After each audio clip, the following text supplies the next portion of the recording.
Hello friends, நாம் என்ன இன்றைக்கி பார்க்க போகிறோம் அப்படின்னா சுயமரியாதை இயக்கம் தான் வந்து பார்க்க போகிறோம். ஓகேவா? சுயமரியாதை இயக்கம் தான் பார்க்க போகிறோம். அதில் பார்த்தீங்க அப்படின்னா நாம் வந்து ஆல்ரெடி பெரியார் ஈவே ராமசாமியோட வாழ்க்கை வரலாறுகள், ஓகேவா, வாழ்க்கை சுவடுகள், இந்த பாயிண்ட் நம்ம பார்த்தாச்சு. அதே மாதிரி பார்த்திங்கன்னா சுயமரியாதை இயக்கம், இதையும் வந்து பார்த்திங்க அப்படின்னா நம்ம வந்து பார்த்துட்டோம். சுயமரியாதை இயக்கத்தோட சாதனைகள் அப்படின்றதையும் நம்ம பார்த்தாச்சு. சட்டசபை தேர்தல், இதையும் வந்து பார்த்திங்கன்னா நம்ம பார்த்துட்டோம். நீதி கட்சியோட தலைவர், அதையும் வந்து பார்த்திங்க அப்படின்னா நம்ம பார்த்துட்டோம். அதே மாதிரி மதிப்பீடு, இந்த டாப்பிக்கோட மதிப்பீடுன்னு ஒரு பாயிண்ட் கொடுத்துருப்பாங்க, அதையும் நம்ம பார்த்தாச்சு. நம்ம பெண்டிங் இருக்கிறது பார்த்திங்க அப்படின்னா இந்த திராவிடர் கழகம், பெரியாரின் சமூக சீர்திருத்தம், அதுக்கப்புறம் பார்த்திங்கன்னா சாதனையாளர்கள் பட்டியலில் மறைமலை அடிகள். ஓகேவா? நம்ம சுயமரியாதையில் நம்ம இது மட்டும்தான் இன்னும் பார்க்கல. ஓகேவா? சுயமரியாதை இயக்கத்துக்குள்ளே நம்ம என்ன இது மட்டும்தான் பார்க்கல. ஸோ நம்ம இது மட்டும் பார்க்கலாம். ஓகேவா? வாங்க வீடியோக்குள்ளே போகலாம். பாருங்கள், இப்போ இதுக்கு முன்னாடி இருக்க பார்ட் 1 வீடியோ பார்த்தீங்கன்னா தான் இது உங்களுக்கு கண்டினியூட்டியாக நல்லா புரியும். ஓகேவா? நான் அந்த வீடியோவோட லிங்க்கை கீழே இருக்க டிஸ்கிரிப்ஷனில் கொடுக்குறேன், நீங்கள் அதை பார்த்துட்டு கூட இதை பாருங்கள். சரியா? சரி, வாங்க வீடியோக்குள்ளே போகலாம். பாருங்கள், திராவிடர் கழகம். திராவிடர் கழகம்னா உங்களுக்கு தெரியும், 1944லேருந்து 1973 வரைக்கும் பார்த்தீங்கன்னா திராவிடர் கழகம் இருந்திருக்கும். ஆனால் பார்த்தீங்க அப்படின்னா நம்மளோட கான்செப்டில் பார்த்தீங்கன்னா திராவிடர் கழகத்தில், அதாவது திராவிடர் கழகத்திலிருந்து திராவிட முன்னேற்ற கழகம்னு ஒன்று வந்திருக்கும் அப்படின்னு சொல்லிட்டு நம்ம பார்த்துருப்போம். 1949 செப்டம்பர் மாதம் 17 வந்து அறிஞர் அண்ணா வந்து பிரிஞ்சுட்டு அதில் போய் ஸ்டார்ட் பண்ணியிருப்பார் அப்படின்னு சொல்லிட்டு நம்ம பார்த்துருப்போம். ஓகேவா? ஆனால் இதில் காமனாக என்ன கொடுத்துருக்கான் அப்படின்னா 1940லேருந்து 73 வரைக்கும் திராவிடர் கழகம் எப்படி இருந்துச்சு அப்படின்னு சொல்லிட்டு பார்க்கலாம். சரியா? ஃபஸ்ட்டு பாருங்கள், தனி கழகம் ஏன்? ஓகேவா? திராவிடர் கழகம் அப்படின்றது ஒரு தனி கழகம், அது ஏன் அப்படின்னு சொல்லிட்டு கேட்குறாங்க. ஓகேவா? அதுக்கு பாருங்கள் என்ன எக்ஸ்ப்ளனேஷன் கொடுத்துருக்காங்கன்னு. திராவிடர் கழகம் நீதி கட்சியோட மறுபதிப்பு கிடையாதுன்றான். ஓகேவா? திராவிடர் கழகம் அப்படின்றது நீதி கட்சியோட மறுபதிப்பு இல்லைன்றான். மாறாக அந்த கழகம் புதிதாக எழுப்பப்பட்ட ஒரு புத்தகம்னு சொல்கிறான். ஓகேவா? அதுக்கு பதிலாக எழுந்த ஒரு புத்தகம் தான் அது அப்படின்னு சொல்கிறாங்க. நீதி கட்சியோட மூல நோக்கம் வந்து பார்த்திங்கன்னா பிராமணர் அல்லாதவருக்கு வகுப்பாரி பிரதிநிதித்துவம் பெற்றுத்தருவது தான் அதோட நோக்கன்றாங்க. நம்ம இதெல்லாம் முன்னாடியே பார்த்தாச்சு. ஓகேவா? நீதி கட்சியோட மூல நோக்கமே என்னது? பிராமணர் அல்லாதவருக்கு வந்து பார்த்திங்கன்னா வகுப்புவாரி பிரதிநிதித்துவம் வந்து பார்த்திங்கன்னா கொடுக்கணும் அப்படின்றது தான். ஓகேவா? அந்த நோக்கம் நிறைவேறினதுக்கு அப்புறம் பார்த்திங்கன்னா நீதி கட்சி வந்து சரிவடை தொடங்கிது. இது நம்ம ஆல்ரெடி நீதி கட்சி டாப்பிக்லேயே பார்த்துருக்கோம். அடுத்து பாருங்கள், தமிழ்நாட்டு மண்ணின் மைந்தர்கள் சமுதாயத்திலும் பொருளாதார நிலையிலும் இழிந்தவர்களாகவே இருந்து வந்தனர். பாருங்கள், தமிழ்நாட்டு மண்ணின் மைந்தர்கள் பாருங்கள், சமுதாயத்திலையும் சரி பொருளாதார நிலையிலையும் சரி அதில் வந்து மிக இழிந்தவர்களாக இருந்திருக்காங்கன்னு சொல்லி கொஞ்சம் கேவலமாக சொல்லியிருக்காங்க. சரியா? அடுத்து பாருங்கள், தமிழர்களின் உழைப்பாளிகளாக இருந்தும் ஒற்றுமையின்மையால் வளர்ச்சியின்றி இருந்தனர். பாருங்கள், தமிழர்கள் வந்து உழைப்பாளிகளாக இருந்தாலும் அவங்களுக்குள்ளே இருக்க ஒற்றுமையின்மையால் வந்து வளர்ச்சியே இல்லாமல் தான் இருந்திருக்காங்க அப்படின்னு சொல்கிறாங்க. ஒற்றுமையின்மைனா 2 பேர் ஒருத்தருக்கு ஒருத்தர் பார்த்திங்கன்னா உதவி பண்ணிக்க மாட்டாங்க, அதாவது 2 பேரும் ஒத்து வராதுன்னு அர்த்தம். ஓகேவா? அடுத்து பாருங்கள், தென்னிந்தியர் திராவிடர் என்று தெரிந்திருந்தும் பழம்பெருமை மறந்து வடநாட்டு ஆரியர் வழிவந்த பிராமணர்கள் ஆதிக்கத்துக்கு கட்டுப்பட்டே இருந்தனர்னு சொல்கிறாங்க. பாருங்கள், நம்ம வந்து தென்னிந்தியர்கள் தான் திராவிடர்கள்னு சொல்லி நமக்கே தெரியுது. அப்போ இப்படி இருந்தும் பார்த்தீங்க அப்படின்னா வடநாட்டு ஆரியர் வந்த பிராமணர்களோட ஆதிக்கத்துக்கு நாம் கட்டுப்பட்டு இருக்கிறோம் அப்படின்னு சொல்கிறானுங்க. ஓகேவா? அடுத்து பாருங்கள், நீதி கட்சியினரும் இவர்களை பிராமணர் அல்லாதோர் என்று கூறி வந்தாரே அன்றி திராவிடர்கள் என்று கூறவில்லைன்னு சொல்கிறாங்க. பாருங்கள், நீதி கட்சியும் வந்து பார்த்திங்கன்னா என்ன சொல்கிறாங்கன்னா பிராமணர் அல்லாதோர் அப்படின்னு தான் சொல்கிறாங்களே ஒழிய இவங்க வந்து திராவிடர்கள்னு சொல்லலை. ஓகேவா? பிராமணர் அல்லாதவர்களை வந்து பார்த்திங்கன்னா திராவிடர்கள் அப்படின்னு சொல்லலை. சரியா? அடுத்து பாருங்கள், இந்த நிலையை மாற்றி தென்னாட்டவர் திராவிடர்கள் என்றும், பாருங்கள், இந்த நிலையை மாற்றி தென்னாட்டவர்களை வந்து திராவிடர் அப்படின்னு சொல்லி பிராமணர்களை வந்து திராவிடர் அல்லாதவர்கள் என்று கூறிக்கொள்ளும் நிலை உருவாக வேண்டும் என்று எண்ணினார் பெரியார். பாருங்கள், பெரியார் என்ன நினச்சிருக்காரு? இந்த நிலையை வந்து மாற்றிட்டு, ஓகேவா, பிராமணர் அல்லாதவர், அதாவது நீதி கட்சி வந்து பார்த்திங்கன்னா இந்த மாதிரி பிராமணர் அல்லாதவரை வந்து திராவிடர்கள்னு சொல்லலை, இந்த நிலையை வந்து நம்ம வந்து மாற்றணும் அப்படிங்கிறதுக்காக என்ன சொல்கிறாரு? திராவிடர்கள், அதாவது தென்னாட்டவர் தான் வந்து திராவிடர்கள். ஓகேவா? பிராமணர்கள்லாம் வந்து பார்த்தீங்க அப்படின்னா இந்த மாதிரி திராவிடர் அல்லாதவர்கள் அப்படின்னு சொல்கிறாரு. ஓகேவா? அடுத்து பாருங்கள், திராவிட நாடு திராவிடருக்கே அப்படின்னு பெரியார் தான் சொல்கிறாரு. ஓகேவா? திராவிட நாடு திராவிடருக்கே உரித்தாக வேண்டும் என்றால் அந்த இலக்கை எட்டுவதற்காக ஒரு அமைப்பு வேண்டும்னு ஒரு அமைப்பை கிரியேட் பண்ணுறாங்க. ஓகேவா? அந்த அமைப்புக்கு பேர் தான் பார்த்தீங்கன்னா திராவிடர் கழகம். ஓகேவா, அந்த அமைப்புக்கு பேர் தான் திராவிடர் கழகம். திராவிடர் கழகம் எப்போ ஸ்டார்ட் பண்ணுறாங்க? 1944 ஆகஸ்ட் மாதம் 27 ஸ்டார்ட் பண்ணுறாங்க. ஓகேவா, சேலத்தில் நடைபெற்ற நீதி கட்சி மாநில மாநாட்டில் பெரியார் வந்து நீதி கட்சிக்கு திராவிடர் கழகம்னு சொல்லி பேரை மாற்றுறார். இதெல்லாம் உங்களுக்கே தெரியும், நம்ம ஆல்ரெடி பார்த்தாச்சு. ஓகேவா, 1944 ஆகஸ்ட் மாதம் 27 சேலத்தில் ஒரு மாநாடு நடக்கும். ஓகேவா, நீதி கட்சியோட மாநில மாநாடு அது. அதில் வந்து பார்த்திங்கன்னா பெரியார் வந்து என்ன பண்ண அப்படின்னா நீதி கட்சியோட பேரை வந்து திராவிடர் கழகம் அப்படின்னு சொல்லிட்டு மாத்திடுவார். சரியா, பாருங்க பெயர் காரணம். நீதி கட்சி என்று அழைக்கப்பட்ட தென்னிந்திய சுதந்திர கூட்டமைப்பு தமிழர்களுக்கு உரிய முக்கியத்துவத்தையும் இடத்தையும் கொடுக்கவில்லைன்னு சொல்கிறாங்க. ஓகேவா, நீதி கட்சி வந்து இந்த மாதிரி ஸ்டார்ட் பண்ணியிருக்கிறாங்கல்ல, அதாவது தென்னிந்திய சுதந்திர கூட்டமைப்புன்னு சொல்லுவாங்க, சவுத் இந்தியன் லிபரல் ஃபெடரேஷன் சொல்லுவாங்க. இது வந்து பார்த்திங்கன்னா தமிழர்களுக்கு வந்து ஒரு முக்கியத்துவத்தையும் இடத்தையும் கொடுக்கல அப்படின்னு சொல்லி சொல்கிறாங்க. தமிழ் பத்திரிகைக்கும் திராவிடன் என்று பெயரிட்டதே அன்றி அந்த அமைப்புக்கு திராவிட சுதந்திர கூட்டமைப்பு என்று பெயரிடவில்லைன்னு குத்தி காட்டுறாங்க. ஓகேவா, தமிழ் பத்திரிகைக்கு வேணால் அவர் வந்து இப்போ நம்ம 3 பத்திரிகை நடத்தியிருப்பாங்கல்ல, ஜஸ்டிஸ் வந்து பார்த்திங்க அப்படின்னா டிஎம் நாயர் நடத்தியிருப்பார், அதாவது பதிப்பாசிரியராக இருந்திருப்பார். அடுத்து வந்து பார்த்திங்க அப்படின்னா நம்ம திராவிடன் வந்து பார்த்திங்கன்னா பக்தவச்சல பிள்ளை வந்து பார்த்திங்கன்னா பதிப்பாசிரியராக இருந்திருப்பார். ஆந்திர பிரகாஷிகா தெலுங்கில் இருக்குல்ல, அது வந்து பார்த்திங்கன்னா பார்த்தசாரதி நாயுடு வந்து பதிப்பாசிரியராக இருந்திருப்பார். இந்த மாதிரி பத்திரிகையில் மட்டும்தான் திராவிடன்னு நீங்கள் பெயர் வச்சிங்களே தவிர இந்த மாதிரி உங்களோட அமைப்புக்கு வந்து திராவிட சுதந்திர கூட்டமைப்பு நீங்கள் வைக்க வேண்டியதானே அப்படின்னு சொல்லிட்டு பெரியார் கேட்குறாரு. ஓகேவா, அப்படின்னு சொல்லி பெயர் இடப்படவில்லைன்னு சொல்லி சொல்கிறாரு. அடுத்து பாருங்கள், தென்னிந்திய கூட்டமைப்பாகவே செயல்பட்டு வந்ததுன்றாங்க. ஆமாம், தென்னிந்திய நல கூட்டமைப்புன்னு தானே சொல்கிறாங்க, அதை திராவிட நல கூட்டமைப்புன்னு சொல்லலைல்ல, அதுதான் பெரியார் அந்த இடத்துல குத்தி காட்டுறாரு. அடுத்து பாருங்கள், சுயமரியாதை இயக்கத்தை அரசியல் சாராத அமைப்பாக நடத்தி வந்தபோது அதற்கு திராவிடர் கட்சி என்று பெயரிடுவதில் கருத்து வேறுபாடுகள் இருந்தன. பாருங்கள், சுயமரியாதை. ஓகேவா, பெரியார் சுயமரியாதை இயக்கத்தை அரசியல் சாராத அமைப்பாக நடத்தி வந்தபோது அதற்கு திராவிடர் கட்சி என்று பெயரிடுவதில் கருத்து வேறுபாடுகள் இருந்துச்சு. ஓகேவா, பாருங்கள், இந்த மாதிரி வந்து அவர் வந்து திராவிட கட்சின்னு பேர் வைக்கிறதுல கூட ஒரு சில கருத்து வேறுபாடு இருந்துச்சு. ஓகேவா, அதுக்கு காரணம் என்ன அப்படின்னா பெரியார் கூட ஒருத்தர் வந்து பணியாற்றிக்கிறாங்க. யாருன்னா தேவாங்கர் அப்படின்னு. ஓகேவா, அந்த தேவாங்கர் வந்து தங்களை வந்து பிராமணர்கள் என்றே கூறிக்கொண்டனர். பாருங்கள், அந்த தேவாங்கர்கள்னு ஒரு அமைப்பு வந்து இருந்திருக்கிறாங்க. அதாவது இந்த கம்யூனிட்டி வைஸ்லாம் நம்ம சொல்லுவோம்ல, முதலியார் இந்த மாதிரி வந்து தேவர்கள் அப்படின்னு சொல்லிட்டு, அதில் தேவாங்கர் அப்படின்ற ஒரு இனம் வந்து அவங்கள வந்து பிராமணர்கள்னு சொல்லியிருக்கிறாங்க. ஓகேவா, பெரியார் கூட பணியாற்றிய தேவாங்கர் அப்படின்ற ஒரு கம்யூனிட்டி வந்து அவங்கள வந்து பிராமணர்கள்னு சொல்லியிருக்கிறாங்க. ஓகேவா, அடுத்து பாருங்கள், பெரிய சமஸ்கிருத பண்டிதரான பனகல் அரசர். பாருங்கள், ராமராயன் இங்கேருந்து நம்ம படித்தோமா, நீதி கட்சியில் வந்து ராமராயன் இங்கேருந்து படித்தோமா, அதில் பாருங்கள் பனகல் அரசரே வந்து பூநூல் அணிஞ்சு உச்சி குடுமி வைத்திருந்தார். பாருங்கள், பனகல் அரசரே வந்து பார்த்திங்க அப்படின்னா உச்சி குடுமிலாம் போட்டுக்கிட்டு பூநூல் வச்சுருந்தாருன்னு சொல்லி இங்கே வந்து கிரியேட் பண்ணுறாங்க. ஓகேவா, அதை வந்து இங்கே சொல்கிறாங்க. சரியா, அப்போதைய சூழ்நிலைகளில் தமிழர் பெயரால் கட்சியை துவங்குவது இயலாத காரியமாக இருந்தது. பாருங்கள், அந்த டைமில் வந்து பார்த்திங்கன்னா தமிழரோட பேரில் வந்து ஒரு கட்சியை தொடங்குறது வந்து பார்த்திங்கன்னா கொஞ்சம் கஷ்டமாக இருந்துச்சு. ஓகேவா, மேலும் தென்னிந்திய நல உரிமை சங்கம் என்ற நீதி கட்சி 1/4 நூற்றாண்டு காலமாக பிராமணர் அல்லாத ஒரு கட்சியாக கருதப்பட்டாலும் அது ஜமீன்தாரின் கட்சி, அரசாங்கங்களின் அடிமைகள் கட்சி, பதவியாளர் கட்சி, அதுக்கப்புறம் பார்த்திங்கன்னா பதவி வேட்டைக்காரர் கட்சி என்றெல்லாம் பிராமணர் பத்திரிகைகள் குறை கூறின. பாருங்கள், எல்லாமே பாருங்கள் கழுவி ஊற்றுறாங்க. ஓகேவா, பிராமணர் அல்லாத கட்சியாக அது சொன்னாலும் ஜமீன்தார கட்சின்னு சொல்கிறாங்க. ஏன்னா ஜமீன்தாரிகளும் அதில் இருப்பாங்க. அதே மாதிரி அரசாங்க அடிமைகள் கட்சிம்பாங்க. ஏன்னா அரசாங்கத்துக்கு கீழே அது வேலை பார்த்துட்டு இருக்கனால அரசாங்க அடிமைகள் கட்சிம்பாங்க. பதவியாளர் கட்சி அப்படிம்பாங்க. அந்த பட்டம் பெற்றிருக்கவங்க மட்டும்தான் அதில் வந்து பார்த்திங்கன்னா பதவியாளர்லாம் அதிகமான உயர் பதவியில் இருப்பாங்க. அதனால் வந்து பார்த்திங்கன்னா பதவியாளர் கட்சின்றாங்க. பதவி வேட்டைக்காரர் கட்சி, பதவிக்கு வந்து பார்த்திங்க அப்படின்னா அந்த மாதிரி வேட்டையாடுற மாதிரி அடிச்சுக்குவாங்க. எனக்கு தான் பெரிய பதவி வேணும், எனக்கு தான் இந்த மாதிரி பதவி வேணும்னு சொல்லி, அதனால் பதவி வேட்டைக்காரர் கட்சி அப்படிம்பாங்க. ஓகேவா, யார் இந்த பிராமணரோட பத்திரிகை எல்லாமே இந்த மாதிரி குறையை வந்து சொல்லிட்டு இருக்காங்க. சரியா, அடுத்து பாருங்கள், இந்த நிலை முற்றிலுமாக மாற்றி ஓகேவா, இந்த நிலையை கம்ப்ளீட்டாக மாற்றி திராவிடரோட உரிமைக்கு நலனுக்கும் போராட வேண்டும் என்பதற்காக பெரியார் வந்து துவக்கிய ஒரு அமைப்பு தான் வந்து பார்த்திங்கன்னா திராவிடர் கழகம் அப்படின்னு சொல்லி பேர் வைக்கிறார். ஓகேவா, எந்த நிலை மாறணுன்றது இந்த மாதிரி இவங்க இருக்கிற அந்த பிராமணர்கள்லாம் இப்படி பண்ணிகிட்டு இருக்கனால இந்த நிலையை வந்து மாறணுங்கிறதுக்காக பெரியார் வந்து பார்த்திங்கன்னா இதை வந்து கம்ப்ளீட்டாக மாற்றணும் அப்படின்னு போராடி இந்த மாதிரி புதுசாக ஒரு அமைப்பை தொடங்குறாரு. அந்த அமைப்பை தொடங்குறது தான் வந்து அந்த அமைப்பு பேர் தான் திராவிடர் கழகம்.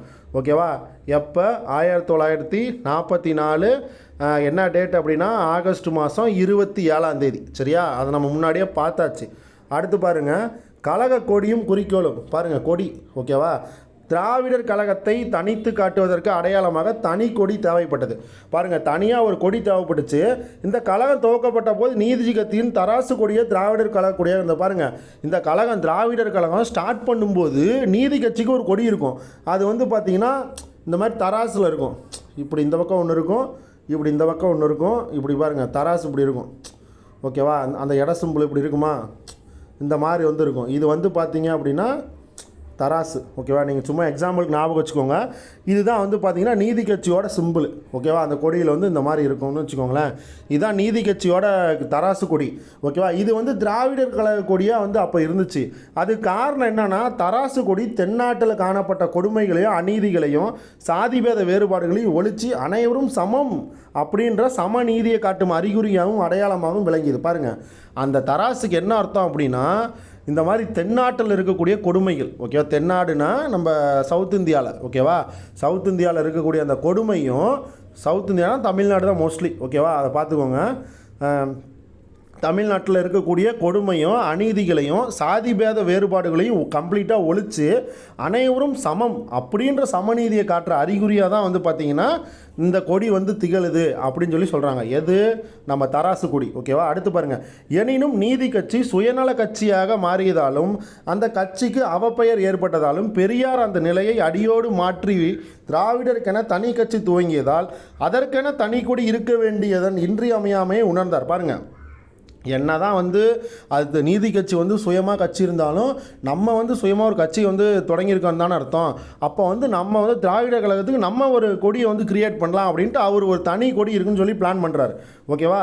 அதோட விளைவாக தான் பார்த்தீங்கன்னா 1946 தற்போதுள்ள திராவிடர் கழக கொடி வடிவமைக்கப்பட்டது. பாருங்கள், 1946 பார்த்தீங்கன்னா கருஞ்சட்டை தொண்டர் படைன்னு ஒரு மாநாடு நடக்கும் ஓகேவா. கருஞ்சட்டை தொண்டர் படை அப்படின்னு சொல்லி ஒரு மாநாடு வந்து நடக்கும். எங்கே அப்படின்னா மதுரையில் ஓகேவா. இது நம்ம வந்து பார்த்திங்கன்னா பார்ட் 1 வீடியோவில் இதை சொல்லியிருப்போம் ஓகேவா. சுயமரியாதை இயக்கம் பார்ட் 1 சொல்லியிருப்போம். நீங்கள் அதை பார்த்துட்டு வந்தீங்கன்னா தான் இது புரியும் சரியா. பாருங்கள், 1946 மதுரையில் வந்து பார்த்தீங்க அப்படின்னா இந்த மாதிரி வந்து கழக கொடியை வந்து பார்த்தீங்க அப்படின்னா தீர்மானத்தை வந்து நிறைவேற்றி புதிய கழக கொடியை ரிலீஸ் பண்ணிடுவாங்க. எந்த வருஷம்னா 1946 மதுரையில் நடந்த கருஞ்சொட்டை தொண்டர் படை மாநாட்டில் ஓகேவா. அடுத்து பாருங்கள், கொடியில் கருப்பு பகுதி திராவிடரை சூழ்ந்துள்ள இழிவை குறிப்பதாகவும் சிவப்பு பகுதி வட்டப்பகுதி வந்து புரட்சி மலர்வதை காட்டுவதாக உங்களுக்கு பாருங்கள். அந்த கொடியில் இருக்க கருப்பு பகுதி வந்து பார்த்திங்கன்னா திராவிடர் சூழ்ந்துள்ள இழிவை குறிக்குது ஓகேவா. அதாவது நம்ம எல்லோரும் திராவிடர்கள் தானே, திராவிடர்களை இருள் வந்து சூழ்ந்துச்சுல்ல, அந்த மாதிரி அது வந்து இழிவை வந்து சொல்லுது ஓகேவா. இந்த இழிவை வந்து சொல்லுது. அதே மாதிரி சிவப்பு வட்டப்பகுதி வந்து பார்த்திங்கன்னா நம்ம எல்லாருமே புரட்சி வந்து செய்யணும் அப்படிங்கிறதால புரட்சி மலர்வதை பற்றி பார்த்தீங்க அப்படின்னா இந்த சிவப்பு பகுதி வந்து சொல்லுது ஓகேவா, சிவப்பு வட்டப்பகுதி. அடுத்து பாருங்கள், குறிக்கோள் நல்லா பாருங்கள். குறிக்கோள், திராவிடர் கழகம் மற்ற கட்சிகள் போன்று அரசியலை அடிப்படையாக கொண்ட அமைப்பு கிடையாது ஓகேவா. திராவிட கட்சி பார்த்தீங்க அப்படின்னா மற்ற அரசியல் கட்சி மாதிரி இருந்து கிடையாது. மாறாக திராவிடர் கழகம் தெளிவான குறிக்கோள்களை கொண்ட ஒரு சமூக சமய சீர்திருத்தம் ஓகேவா. என்னது, ஒரு சமூக சமய சீர்திருத்தம். திராவிட கழகத்தோட குறிக்கோள்கள் வந்து பார்த்திங்க அப்படின்னா திராவிட மக்களிடையே கடவுள் பெயராலும் சுயராஜ்யத்தின் பெயராலும் இருந்து வரும் மூட நம்பிக்கைகளையும் உயர்வு தாழ்வுகளையும் பித்தலாட்டங்களையும் போக்கி அவர்களுடைய ஒற்றுமையையும் கட்டுப்பாட்டையும் நாணயத்தையும் ஏற்படுத்த பாடுபடுவது. பாருங்கள், இது எல்லாத்துக்காகவும் பார்த்திங்கன்னா அந்த கட்சி வந்து பார்த்திங்கன்னா இந்த அமைப்பு உழைக்குது ஓகேவா. அடுத்து பாருங்கள், பன்னெடுங்காலமாக அறிவிலிகளாய் ஆக்கி வைக்கப்பட்டிருக்கும் திராவிட மக்களுக்கு சிந்தனை அறிவை உண்டாக்கி பாருங்கள். பல காலமாக வந்து அறிவே இல்லாமல் இருக்கிறவங்களை வந்து பார்த்தீங்க அப்படின்னா இந்த மாதிரி அவங்களுக்கு சிந்தனை அறிவை பார்த்தீங்கன்னா உண்டாக்கி வைப்பது ஓகேவா. சிந்தனை அறிவை கிரியேட் பண்ணுறது ஓகேவா. அது வந்து பார்த்திங்கன்னா அந்த திராவிட கழகத்தோட கொள்கையில் இருக்குது. அடுத்து பாருங்கள், சமுதாய சமத்துவ கொள்கைகளை கடைபிடிப்பது. பாருங்கள், சமுதாய சமதர்மம் இந்த கொள்கையெல்லாம் வந்து பார்த்திங்கன்னா கடைபிடிப்பது. மக்கள் தொகைக்கேற்ப வகுப்புவாரி உரிமைகளை பெற்றுத்தருவது. பாருங்கள், மக்கள் தொகை எவ்வளோ இருக்கிறாங்களோ அதுக்கு தகுந்த மாதிரி வகுப்புவாரி உரிமைகளை பெற்றுத்தருவது. இப்போ என்ன அப்படின்னா, இப்போ முஸ்லீமில் வந்து பார்த்திங்கன்னா மக்கள் தொகையில் இப்போ வந்து பார்த்திங்கன்னா ஒரு எக்ஸாம்பிள் சொல்கிறேன், ஒரு 10 லட்சம் பேர்த்தில் ஒரு 5 லட்சம் பேர் முஸ்லீம் இருந்தாங்க அப்படின்னா அவங்களுக்கு மட்டுமே ஒரு 50% இடஒதுக்கீடு கொடுக்கணும். ஏன்னா அவங்க ரொம்ப அதிகமாக இருக்காங்க. இருக்காங்கல்ல, அதனால் அவங்களுக்கு ஒரு 50% கொடுக்கணும். சரியா? அந்த மாதிரி வந்து சொல்கிறாங்க. ஓகேவா? மக்கள் தொகை எவ்வளோ இருக்காங்களோ அதுக்கு தகுந்த மாதிரி ரிசர்வேஷன் கொடுங்க அப்படின்னு சொல்லி சொல்கிறாரு. அடுத்து பாருங்கள், திராவிடர்களின் வீழ்ச்சிக்கும் தாழ்ச்சிக்கும் காரணமான சாதி முறையை ஒழித்தல். பாருங்கள், திராவிடர்களோட வீழ்ச்சிக்கும் தாழ்ச்சிக்கும் இது ரெண்டுத்துக்கும் சாதி முறை தான் காரணம். அதனால் அந்த சாதி முறையை ஒழிக்கிறது. தனி திராவிட நாட்டுக்காக போராடுவது. பாருங்கள், தனி திராவிட நாட்டுக்கு போராடுறார். ஓகேவா? அடுத்து பாருங்கள், தனி திராவிட நாட்டுக்காக போராடிட்டு சுருக்கமாக சொன்னால் அப்படின்னா திராவிட கழக குறிக்கோள்கள் எதிர்மறை உடன்பாட்டு நோக்கங்களை கொண்ட கலவைன்னு சொல்கிறாங்க. ஓகேவா? திராவிட கழக குறிக்கோள்கள் வந்து எதிர்மறை உடன்பாட்டு கொண்ட குறிக்கோள் நோக்கங்களை கொண்ட கலவையாகன்னு சொல்கிறாங்க. இந்த குறிக்கோள் இருக்குது பார்த்தீங்களா, திராவிட இயக்கத்தோட குறிக்கோள், இது வந்து பார்த்தீங்க அப்படின்னா அசஸ் அண்ட் ரீசனில் வைக்கிறதுக்கு வாய்ப்பு இருக்குது. ஓகேவா? அதாவது கூற்று காரணத்தில் ஏதாவது 1 2 வைப்பாங்க. இதை வந்து நீங்கள் வாசிச்சுட்டு பார்த்துக்கோங்க. சரியா? இதை வந்து மைண்ட்லேயே நிற்க முடியாது, கதை மாதிரி படிச்சிங்கன்னா நிற்கும். மெயின்ஸில் கேட்பாங்க. ஓகேவா? இந்த மாதிரி கொஸ்டின்லாம் வந்து பார்த்திங்கன்னா மெயின்ஸில் கண்டிப்பாக இருக்கும். அப்படி நீங்கள் திராவிட இயக்கத்தை பற்றி கேட்டாங்க அப்படின்னா நீங்கள் திராவிட இயக்கத்தோட குறிக்கோளும் சைடில் நீங்கள் எழுதுனீங்க அப்படின்னா உங்களுக்கு மார்க் வரும், கண்டிப்பாக போடுவாங்க. சரியா? அடுத்து பாருங்கள், தனித்தன்மை. திராவிடர் கழகம் துவக்கத்திலிருந்தே தனித்தன்மையுடன் இயங்கி வந்தது. அதன் தனித்தன்மையை அடையாளம் காட்டும் திட்டங்கள் வந்து என்னென்ன சொல்கிறாங்கன்னு பார்க்கலாம். ஓகேவா? திராவிட கழகம் வந்து பார்த்திங்கன்னா ஸ்டார்டிங்கில் இருந்தே தனியாக தான் செயல்பட்டுட்டு வருது. அதோட தனித்தன்மையோட அடையாளத்தை காட்டும் திட்டமாக நிறைய திட்டம் கொண்டு வந்துருக்குறாங்க. அது என்னென்ன அப்படின்னா, தீண்டாமையை அகற்றுவது மூலம் சாதியை ஒழித்து விட முடியும். இது வந்து பார்த்திங்கன்னா அவங்க ஃபஸ்ட்டு சொல்கிறாங்க. ஓகேவா? தீண்டாமையை வந்து நம்ம அகற்றிட்டோம் அப்படின்னா கண்டிப்பாக நம்ம சாதி முறையை வந்து ஒழிச்சிடலான்றாங்க. அடுத்து பாருங்கள், பிராமணர்களோட ஆதிக்கத்தை அகற்றுவதன் மூலம் திராவிட உரிமைகளை பாதுகாக்க இயலும். பாருங்கள், பிராமணர்களோட ஆதிக்கத்தை வந்து நம்ம வந்து முற்றிலும் அகற்றிட்டோம் அப்படின்னா திராவிடரோட உரிமைகளை வந்து நம்ம வந்து பாதுகாக்கலாம் அப்படின்னு சொல்லி சொல்கிறாங்க. இந்து கடவுள்களையும் சடங்கு சம்பிரதாயங்களையும் நிந்தித்தல். ஓகேவா? அதாவது இந்து கடவுளையும் சம்பிரதாயங்களையும் நம்ம வந்து வேணான்னு சொல்லி புறக்கணிக்கிறது. அதை தான் இங்கே சொல்கிறாங்க. சரியா? அறியாமை, மூடநம்பிக்கை, இயலாமை ஆகியவற்றுக்கு எதிராக பிரச்சாரம் செய்தல். பாருங்கள், அறியாமை, அதுக்கப்புறம் மூட நம்பிக்கைனா நம்மளா பாட்டு ஏதாவது ஒன்று நம்பிக்கிட்டு இருக்கிறது. ஓகேவா? அந்த மூட நம்பிக்கை, இப்போ இயலாமை, நம்மளால் முடியாதுன்னு சொல்கிறது. ஓகேவா? அது வந்து பார்த்திங்கன்னா அதுக்கு எதிராக அந்த மாதிரி பிரச்சாரம் பண்ணுறது. பெண்களோட விடுதலைக்காக தொடர்ந்து போராடுதல். பாருங்கள், இதெல்லாம் முக்கியம். ஓகேவா? பெண்களோட விடுதலைக்காக தொடர்ந்து போராடுறது. வட இந்திய மேலாண்மையும் இந்தி திணிப்பையும் எதிர்த்தல். பாருங்கள், ஏன்னா இந்தி திணிப்பு தானே பண்ணுவாங்க. ராஜாஜி கொண்டு வந்தவுடனே எல்லாமே 1938 எல்லாம் உட்காந்துருவாங்களா கொடி பிடிச்சிட்டு. ஓகேவா? நம்ம பார்த்தோம், நம்ம இவர் பெரியார் கூட பார்த்தீங்க அப்படின்னா 1938 வந்து அரெஸ்ட் பண்ணிடுவாங்க இந்திய எதிர்ப்பு போராட்டத்துக்கு. அதனால் அவரை கொண்டு போய் பெல்லாரி சிறையில் போட்டுருவாங்க. பெல்லாரி சிறையில் இருக்கும்போது அங்கே நீதி கட்சி தலைவர்கள் என்ன பண்ணுவாங்க, பெரியாரை வந்து பார்த்திங்கன்னா 1938 டிசம்பர் மாதம் 29 இந்த மாதிரி வந்து தலைவராக்கி விட்ருவாங்க. ஓகேவா? எதோட தலைவர், நீதி கட்சியோட தலைவராக்கி விட்ருவாங்க. நம்ம இதெல்லாம் பார்ட் 1 வீடியோவில் பார்த்துருப்போம். ஓகேவா? சரி, அடுத்து பாருங்கள், திராவிட கழக தலைவர் பெரியாரும் அவரது கழகத் தோழர்களும் கருப்பு சட்டை அணிந்து கழகத்தின் தனித்தன்மை வெளிப்படுத்தினர். பாருங்கள், எல்லாரும் வந்து கருப்பு சட்டை போடுறாங்க. ஓகேவா? எல்லா தலைவர்களுமே, அதுவும் இல்லாமல் கழக தொண்டர்களும் தோழர்களும் எல்லாமே கருப்பு சட்டை போட்டுக்கிறாங்க. ஓகேவா? கருப்பு சட்டை அணிஞ்சு திராவிடத்தோட தனித்தன்மையை வெளிப்படுத்துகிறாங்க. அந்த அப்போ பார்த்தீங்க அப்படின்னா வன்முறைகள் நிகழ்ச்சிகள் தலை தூக்கினாலும் பொதுவாக திராவிடர் கழகமும் அமைதியான முறையில் இயங்கி வந்தது. பாருங்கள், அங்கங்கே வன்முறைகள்லாம் வந்தாலும் ஆனால் திராவிடர் கழகம் வந்து பார்த்திங்கன்னா அமைதியான முறையில் தான் நடந்துகிட்ருக்கு. ஓகேவா? அமைதியான முறையில் தான் இயங்கிட்டுருக்கு.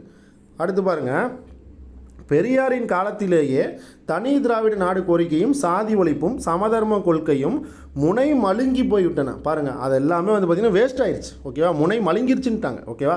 அது எல்லாமே அப்பயே வேஸ்ட் ஆயிடுச்சு அப்படின்றாங்க. பெரியார் இருக்கும்போதே வந்து இந்த மாதிரிலாம் நடந்துருச்சான். ஓகேவா? ரொம்ப இதெல்லாம் வேஸ்ட் ஆச்சு அப்படின்றாங்க. சரியா? முனை மழுங்கி போய்விட்டோன்னா அது வேஸ்ட் ஆயிடுச்சுன்னு அர்த்தம். ஓகேவா? பாருங்கள், சாதி ஒழிப்பு தீண்டாமை ஒழிப்பு பிரச்சாரத்தோடு நின்றுடுறது. பாருங்கள், சாதி ஒழிப்பு தீண்டாமை ஒழிப்பு பிரச்சாரத்தோடு அப்பயே நின்றுச்சான். ஓகேவா? அடுத்து பாருங்கள், தனியுடைமை. ஓகேவா? தனியுடைமை ஒழிப்பை கைவிட்டதால் சமதர்ம கொள்கை சத்தற்று போயிட்டு. பாருங்கள், இந்த தனியுடைமை ஒழிப்பை வந்து பார்த்தீங்கன்னா இந்த மாதிரி வேண்டான்னு சொல்லி விட்டுடுறாங்க. அப்போ வந்து இந்த தனியுடைமை அப்படின்னா அதாவது செல்ஃபாக, ஓகேவா, செல்ஃபாக நம்மளை வந்து அனாலிசிஸ் பண்ணுறது. ஓகே, அதான் தனியுடைமைன்றாங்க. அதை வந்து பார்த்தீங்கன்னா கைவிட்டதுனால சமதர்ம கொள்கையும் வந்து பார்த்திங்கன்னா வேஸ்ட் ஆகிடுது அந்த இடத்துல. ஓகேவா? அதாவது இது எப்படி சொல்லணும்னா, சுயமரியாதையை நம்ம விட்டுட்டோம் அப்படின்னா நமக்கு அந்த இடத்துல வந்து சமதர்ம கொள்கை வந்து அடி வாங்குது. அதை தான் இங்கே இந்த மாதிரி கொடுத்துருக்கான். ஓகேவா? பெரியாரோட பேச்சும் போக்கும் அவர் கையாண்ட முறைகளும் கற்றோரிடையே மனக்கசப்பை ஏற்படுத்தின. பாருங்கள், கல்வி கற்று நல்லா இன்டெலிஜென்ட்டாக இருக்காங்கல்ல, அவங்களுக்குலாம் வந்து பார்த்திங்கன்னா அந்த பெரியாரோட இந்த கொள்கை வந்து பார்த்திங்கன்னா வந்து பிடிக்கல. ஓகேவா? பெரியாரோட பேச்சும் அவர் செயல்படுற போக்கும் இந்த காலேஜ் இந்த மாதிரிலாம் எக்ஸ்ட்ரா வந்து படிச்சிருக்காங்க பார்த்தீங்களா, அந்த கல்வி கற்றவங்க அவங்ககிட்டலாம் வந்து பார்த்திங்கன்னா மனக்கசப்பை தான் ஏற்படுத்துது, கொஞ்சம் கூட பிடிக்கல. ஓகேவா? அடுத்து பாருங்கள், திறமை மிக்க பிராமண இளைஞர்கள் வேலை தேடி பிற மாநிலங்களுக்கும் பிற நாடுகளுக்கும் செல்ல வேண்டிய நிலை ஏற்படுது. இது நம்ம பார்த்துருப்போம். ஓகேவா? இது வந்து பார்த்திங்க அப்படின்னா நம்ம பார்த்துருப்போம். திறமை மிக்க பிராமண இளைஞர்கள் வேலை தேடி பிற மாநிலங்களுக்கும் பிற நாடுகளுக்கும் செல்ல வேண்டிய நிலை ஏற்பட்டது. ஓகேவா, அங்கே திறமை மிக்கன்று என்ன மாணவர்கள் இளைஞர்கள் பார்த்துக்கோங்க, பிராமண இளைஞர்கள். ஓகேவா, பிராமண இளைஞர்கள், அதை பார்த்துக்கோங்க. பிராமணர் அல்லாதவர்னு நினச்சிக்காதீங்கப்பா, அது தப்பாகிடும். பிராமண இளைஞர்கள்னு கொடுத்துருக்காங்க. ஓகேவா, அவங்க வந்து வேலை தேடி மற்ற மாநிலங்களுக்கும் வெளிநாட்டுகளுக்கும் போக வேண்டிய நிலை ஏற்பட்டுச்சுன்றாங்க. பெரியாரோட மூட நம்பிக்கை எதிர்ப்பு பிரச்சாரம் மக்களிடையே செல்வாக்கு பரவலை. பாருங்கள், பெரியாரோட மூட நம்பிக்கை எதிர்ப்பு பிரச்சாரம் இருக்குது இல்லை, அதை வந்து மக்கள் வந்து கண்டுக்கவே இல்லை. ஓகேவா, மக்கள் வந்து அதை வந்து கண்டுக்கவே இல்லை. அதனால தான் இங்கே செல்வாக்கு பரவலன்னு சொல்லியிருக்கான். ஓகேவா, இறுதியாக பெரியாரின் இந்திய சுதந்திர எதிர்ப்பும் அதைத் தொடர்ந்து CN அண்ணாதுரையும் அவரது ஆதரவாளர்களும் கழகத்தை விட்டு வெளியேறுவதும் திராவிட கழகத்தை பெரிதும் பலமிழக்க செய்துவிட்டனன்றாங்க. பாருங்கள், CN அண்ணாதுரை வந்து பார்த்தீங்கன்னா கழகத்தை விட்டு வெளியேறினால அந்த திராவிடர் கழகம் வந்து பார்த்திங்கன்னா ரொம்ப பலமிழந்து போச்சு அப்படின்னு சொல்லி சொல்கிறாங்க. ஓகேவா, இருப்பினும் பெரியார் மன உறுதியுடன் தனது சமூக கலாச்சார பகுத்தறிவு மனமாற்ற பணியை தான் இறுதி மூச்சு வரை வந்து பார்த்திங்க அப்படின்னா திராவிட கழகத்தின் தனிப்பெரும் தலைவராக தொடர்ந்து வந்தார். பாருங்கள், இவர் வந்து பெரியார் வந்து மன உறுதியுடன் தனது சமூக கலாச்சாரம், அதுக்கப்புறம் பார்த்திங்கன்னா பகுத்தறிவு மனமாற்ற பணியை தன் இறுதி மூச்சு வரை. ஓகேவா, இறுதி மூச்சுனா 1973 டிசம்பர் 24 அவர் இறந்துருவார். அது வரைக்கும் பார்த்தீங்க அப்படின்னா திராவிட கழகத்தோட தனிப்பெருந்தலைவராக தொடர்ந்து வந்தாருன்றாங்க. ஓகேவா, திராவிட கழகத்தோட தனி பெருந்தலைவராக வந்து இவரே கண்டினியூஸாக இருந்திருக்கிறாரு அப்படின்னு சொல்லி சொல்கிறாங்க. ஓகேவா, நம்ம ஸ்டார்டிங்லேயே பார்த்துருப்போம். 1944 1973 வரைக்கும் பார்த்தோமா, அதுதான் இங்கே சொல்லியிருக்கான். ஓகேவா, அடுத்து பாருங்கள், பெரியாரோட வாழ்க்கை வரலாற்றில் திருப்பு முனையாகவும் புதிய சகாப்தத்தின் துவக்கமாகவும் இருந்ததுன்னு சொல்லி வீரமணி சொல்லியிருக்காரு. ஓகேவா, வீரமணி சொல்லியிருக்காரு. இப்போ பார்த்தீங்கன்னா ஒரு அந்த 3ஆவதாக வந்து பார்த்திங்கன்னா ஒருத்தர் வந்து அந்த தகைசார் தமிழர் விருதுன்ற ஒருத்தர் வந்து கொடுத்துருப்பாங்க. அது வந்து வீரமணி அப்படின்ற பேர் சம்திங் ஏதோ வரும். ஓகேவா, அது பார்த்து வச்சுக்கோங்க. ஆனால் அது இந்த வீரமணியா இல்லை அந்த ஐயா ஒருவேளை வேற வரான்னு தெரில, ஆனால் பேர் வீரமணின்னு இருக்குது. அது வந்து நீங்கள் பார்த்து வச்சுக்கோங்க, இவரா அவரான்னு தெரியாது. ஓகேவா, ஆனால் வந்து பார்த்தீங்கன்னா அந்த இப்போ உயிரோடு இருக்காருல அந்த வீரமணி வந்து பார்த்தீங்க அப்படின்னா பெரியாரோட சம்மந்தப்பட்டவர் தான். ஓகேவா, பார்த்துக்கோங்க என்ன சொல்லியிருக்காருன்னு. பெரியாரின் வாழ்க்கை வரலாற்று திருப்பு முனையாகவும் புதிய சகாப்தத்தின் துவக்கமாகவும் இருந்ததுன்னு சொல்லி வீரமணி சொல்லியிருக்காருன்னு கொடுத்துருக்காங்க. ஓகேவா, சரி அடுத்து பாருங்கள், பெரியாரின் சமூக சீர்திருத்தம்.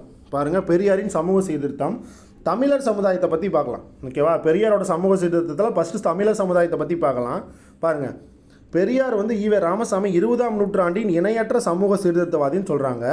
அது மட்டும் இல்லாமல் சுயமரியாதை இயக்கத்தையும் திராவிடர் கழகத்தையும் சமுதாயமாக மாற்ற, ஓகேவா, சமுதாய மாற்ற கருவிகளாக கொண்டு அவற்றின் மூல சீர்திருத்த பிரச்சாரத்தையும் நடவடிக்கைகளும் மேற்கொண்டாருன்னு சொல்கிறாங்க. ஓகேவா, எதை பயன்படுத்திருக்காருன்னு பாருங்கள். இந்த மாதிரி வந்து சமுதாய மாற்ற கருவிகளை எதை பயன்படுத்தியிருக்காருன்னா சுயமரியாதை இயக்கத்தையும் திராவிடர் கழகத்தையும் பயன்படுத்தியிருக்கிறாராமா. ஓகேவா, சமுதாயத்தை வந்து நம்ம கம்பல்சரி மாற்றியே ஆகணும், அவங்கள வந்து பார்த்திங்கன்னா சீர்திருத்த பிரச்சாரம் நம்ம செஞ்சால் தான் அவங்க வந்து மாறுவாங்கன்னு சொல்லி சீர்திருத்த பிரச்சாரம் வந்து இந்த மாதிரி வந்து இது பண்ணியிருக்கிறார். ஓகேவா, அடுத்து பாருங்கள், தமிழர்கள் யார் அப்படின்றத, தமிழர்களோட வரலாற்று பின்னணி என்ன பாருங்கள், நிறைய கேள்வி அவருக்குள்ளேயே எழுப்புறாரு. தமிழர்கள் யார், தமிழர்களோட வரலாற்று பின்னணி என்ன, வளமாக வாழ்ந்த தமிழன் வறுமையில் வீழ்ந்து சூத்திரனானது எப்படி, தமிழனின் சமுதாய அமைப்பு சமயம் வாழ்க்கை நெறி இதெல்லாம் என்ன, இதெல்லாம் யாவை அப்படின்னு சொல்லிட்டு அவருக்குள்ளே கொஸ்டின் கேட்டுக்கிறார். ஓகேவா, இத்தகைய வினாக்களை எழுப்பி அவற்றுக்கான விடைகளையும் அவரே தந்தார். பாருங்கள், இந்த மாதிரி வந்து கொஸ்டினை வந்து கேட்டுக்கிறாரு. ஓகேவா, கொஸ்டினை கேட்டுக்கிட்டு கொஸ்டினுக்கு அவரே ஆன்சர் பண்ணிக்கிறார். ஓகேவா, கொஸ்டினுக்கு அவரே ஆன்சர் பண்ணிக்கிறார். என்ன சொல்கிறாருன்னு பாருங்கள், அதாவது வெளியிலிருந்து வந்த ஆரியர்களோட ஆதிக்கம் தான் வந்து பார்த்திங்கன்னா இருக்குதுன்னு சொல்கிறாரு. தமிழனோட பூர்வீக அடையாளத்தை இழந்ததுன்னு சொல்கிறார். ஓகேவா, தமிழனோட பூர்வீக அடையாளத்தை வந்து பார்த்திங்கன்னா இழந்தது அப்படின்றாங்க. தமிழுக்கென தனி அடிப்படை அமைப்பு இல்லாமல் போச்சுன்றாங்க. ஓகேவா, தமிழுக்குன்னு ஒரு தனி அடிப்படை அமைப்பு இல்லாமல் போச்சுன்றாங்க. தமிழர்கள் என்ற பொது பெயரால் சிறுபான்மையினரும் அழைக்கப்படுவதால் தமிழுக்கென தனி அடையாளம் இல்லாமல் போனது. பாருங்கள், ஆல்ரெடி தமிழுக்குன்னு தனி அடிப்படை அமைப்பு இல்லை, ஆனால் நம்ம தமிழன்கள் என்று பொது பெயரால் பிற சிறுபான்மையினர் மக்களும் அழைக்கப்படுறதுனால இந்த மாதிரி வந்து தமிழுக்குன்னு ஒரு தனி அடையாளம் இல்லாமல் போயிட்டு அப்படின்னு சொல்லி சொல்கிறாங்க. தமிழன் பின்பற்றுவதற்கு அவனுக்கே உரிய அவனது பாரம்பரிய பெருமை மிக சமூக அமைப்போ சமயமோ வழிமுறையோ நடை உடை பாவனையோ இல்லை அப்படின்றாங்க. ஓகேவா, ஆக்சுவலாக நிறையா கோயிலில் வந்து பார்த்திங்கன்னா தமிழில் தான் வந்து கல்வெட்டு இருக்கும். அதுக்கப்புறம் பார்த்திங்க அப்படின்னா நம்ம ராஜராஜ சோழனில் கூட பார்த்திங்க அப்படின்னா அந்த கோயிலில் தஞ்சாவூர் பெரிய கோயிலில் தமிழில் தான் எழுதியிருப்பாங்க. நிறைய இருக்குது. ஆனால் இங்கே வந்து பார்த்திங்க அப்படின்னா தமிழனோட சமூகத்தை வந்து பார்த்திங்கன்னா சமயமோ வழிமுறையோ நடை உடை பாவனையோ இல்லை அப்படின்னு சொல்லி சொல்கிறார். ஓகேவா? அது ஏன் இந்த பாயிண்ட் சொல்லியிருக்காங்கன்னு தெரில. ஆனால் வந்து பார்த்திங்கன்னா நிறையா இது வந்து பார்த்திங்கன்னா தமிழ்லேயே கல்வெட்டுலாம் இருக்குது. சரியா? பாருங்கள், தமிழனுக்கே உரிய ஆரியம் கலவாத இலக்கியம் இல்லாமல் வழி கொடுத்தது. பாருங்கள், தமிழனுக்கே உரிய ஆரியம் கலவாத இலக்கியம். பாருங்கள், ஆரியம்னா ஆரிய மொழி, வடமொழி இல்லாத ஒரு இலக்கியம் வந்து பார்த்திங்கன்னா இங்கே வந்து வழக்குழந்தி போச்சு, அதாவது இங்கே இல்லாமல் போச்சு அப்படின்றாங்க. ஓகேவா? அதெல்லாம் வேஸ்ட் ஆயிடுச்சு அப்படின்றாங்க.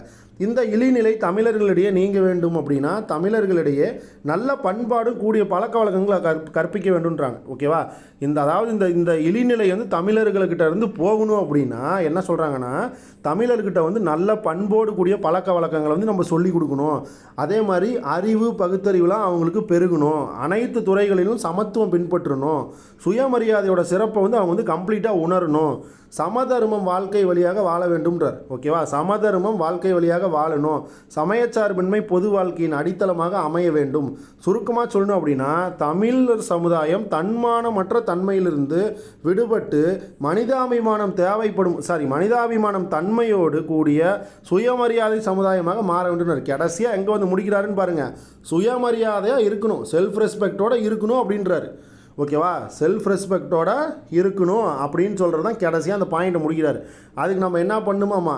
சுயமரியாதையோட சிறப்பை உணரணுமா, அனைத்து துறைகளிலும் சமத்துவம் பின்பற்றணுமா, அறிவும் பகுத்தறிவும் பெருகணுமா, நல்ல பண்போடு கூடிய பழக்க வழக்கங்களை மட்டும்தான் சொல்லிக் கொடுக்கணுமா, அது மட்டும் இல்லாமல் சமதர்ம வாழ்க்கையை வாழணும், சமயச்சார்பின்மை பொது வாழ்க்கையை அடித்தளமாக நம்ம வந்து அமைச்சிக்கணும். இதெல்லாம் பண்ணால் தான் வந்து சுயமரியாதை சமுதாயமாக மாறும் அப்படின்னு சொல்லி சொல்கிறார். ஓகேவா?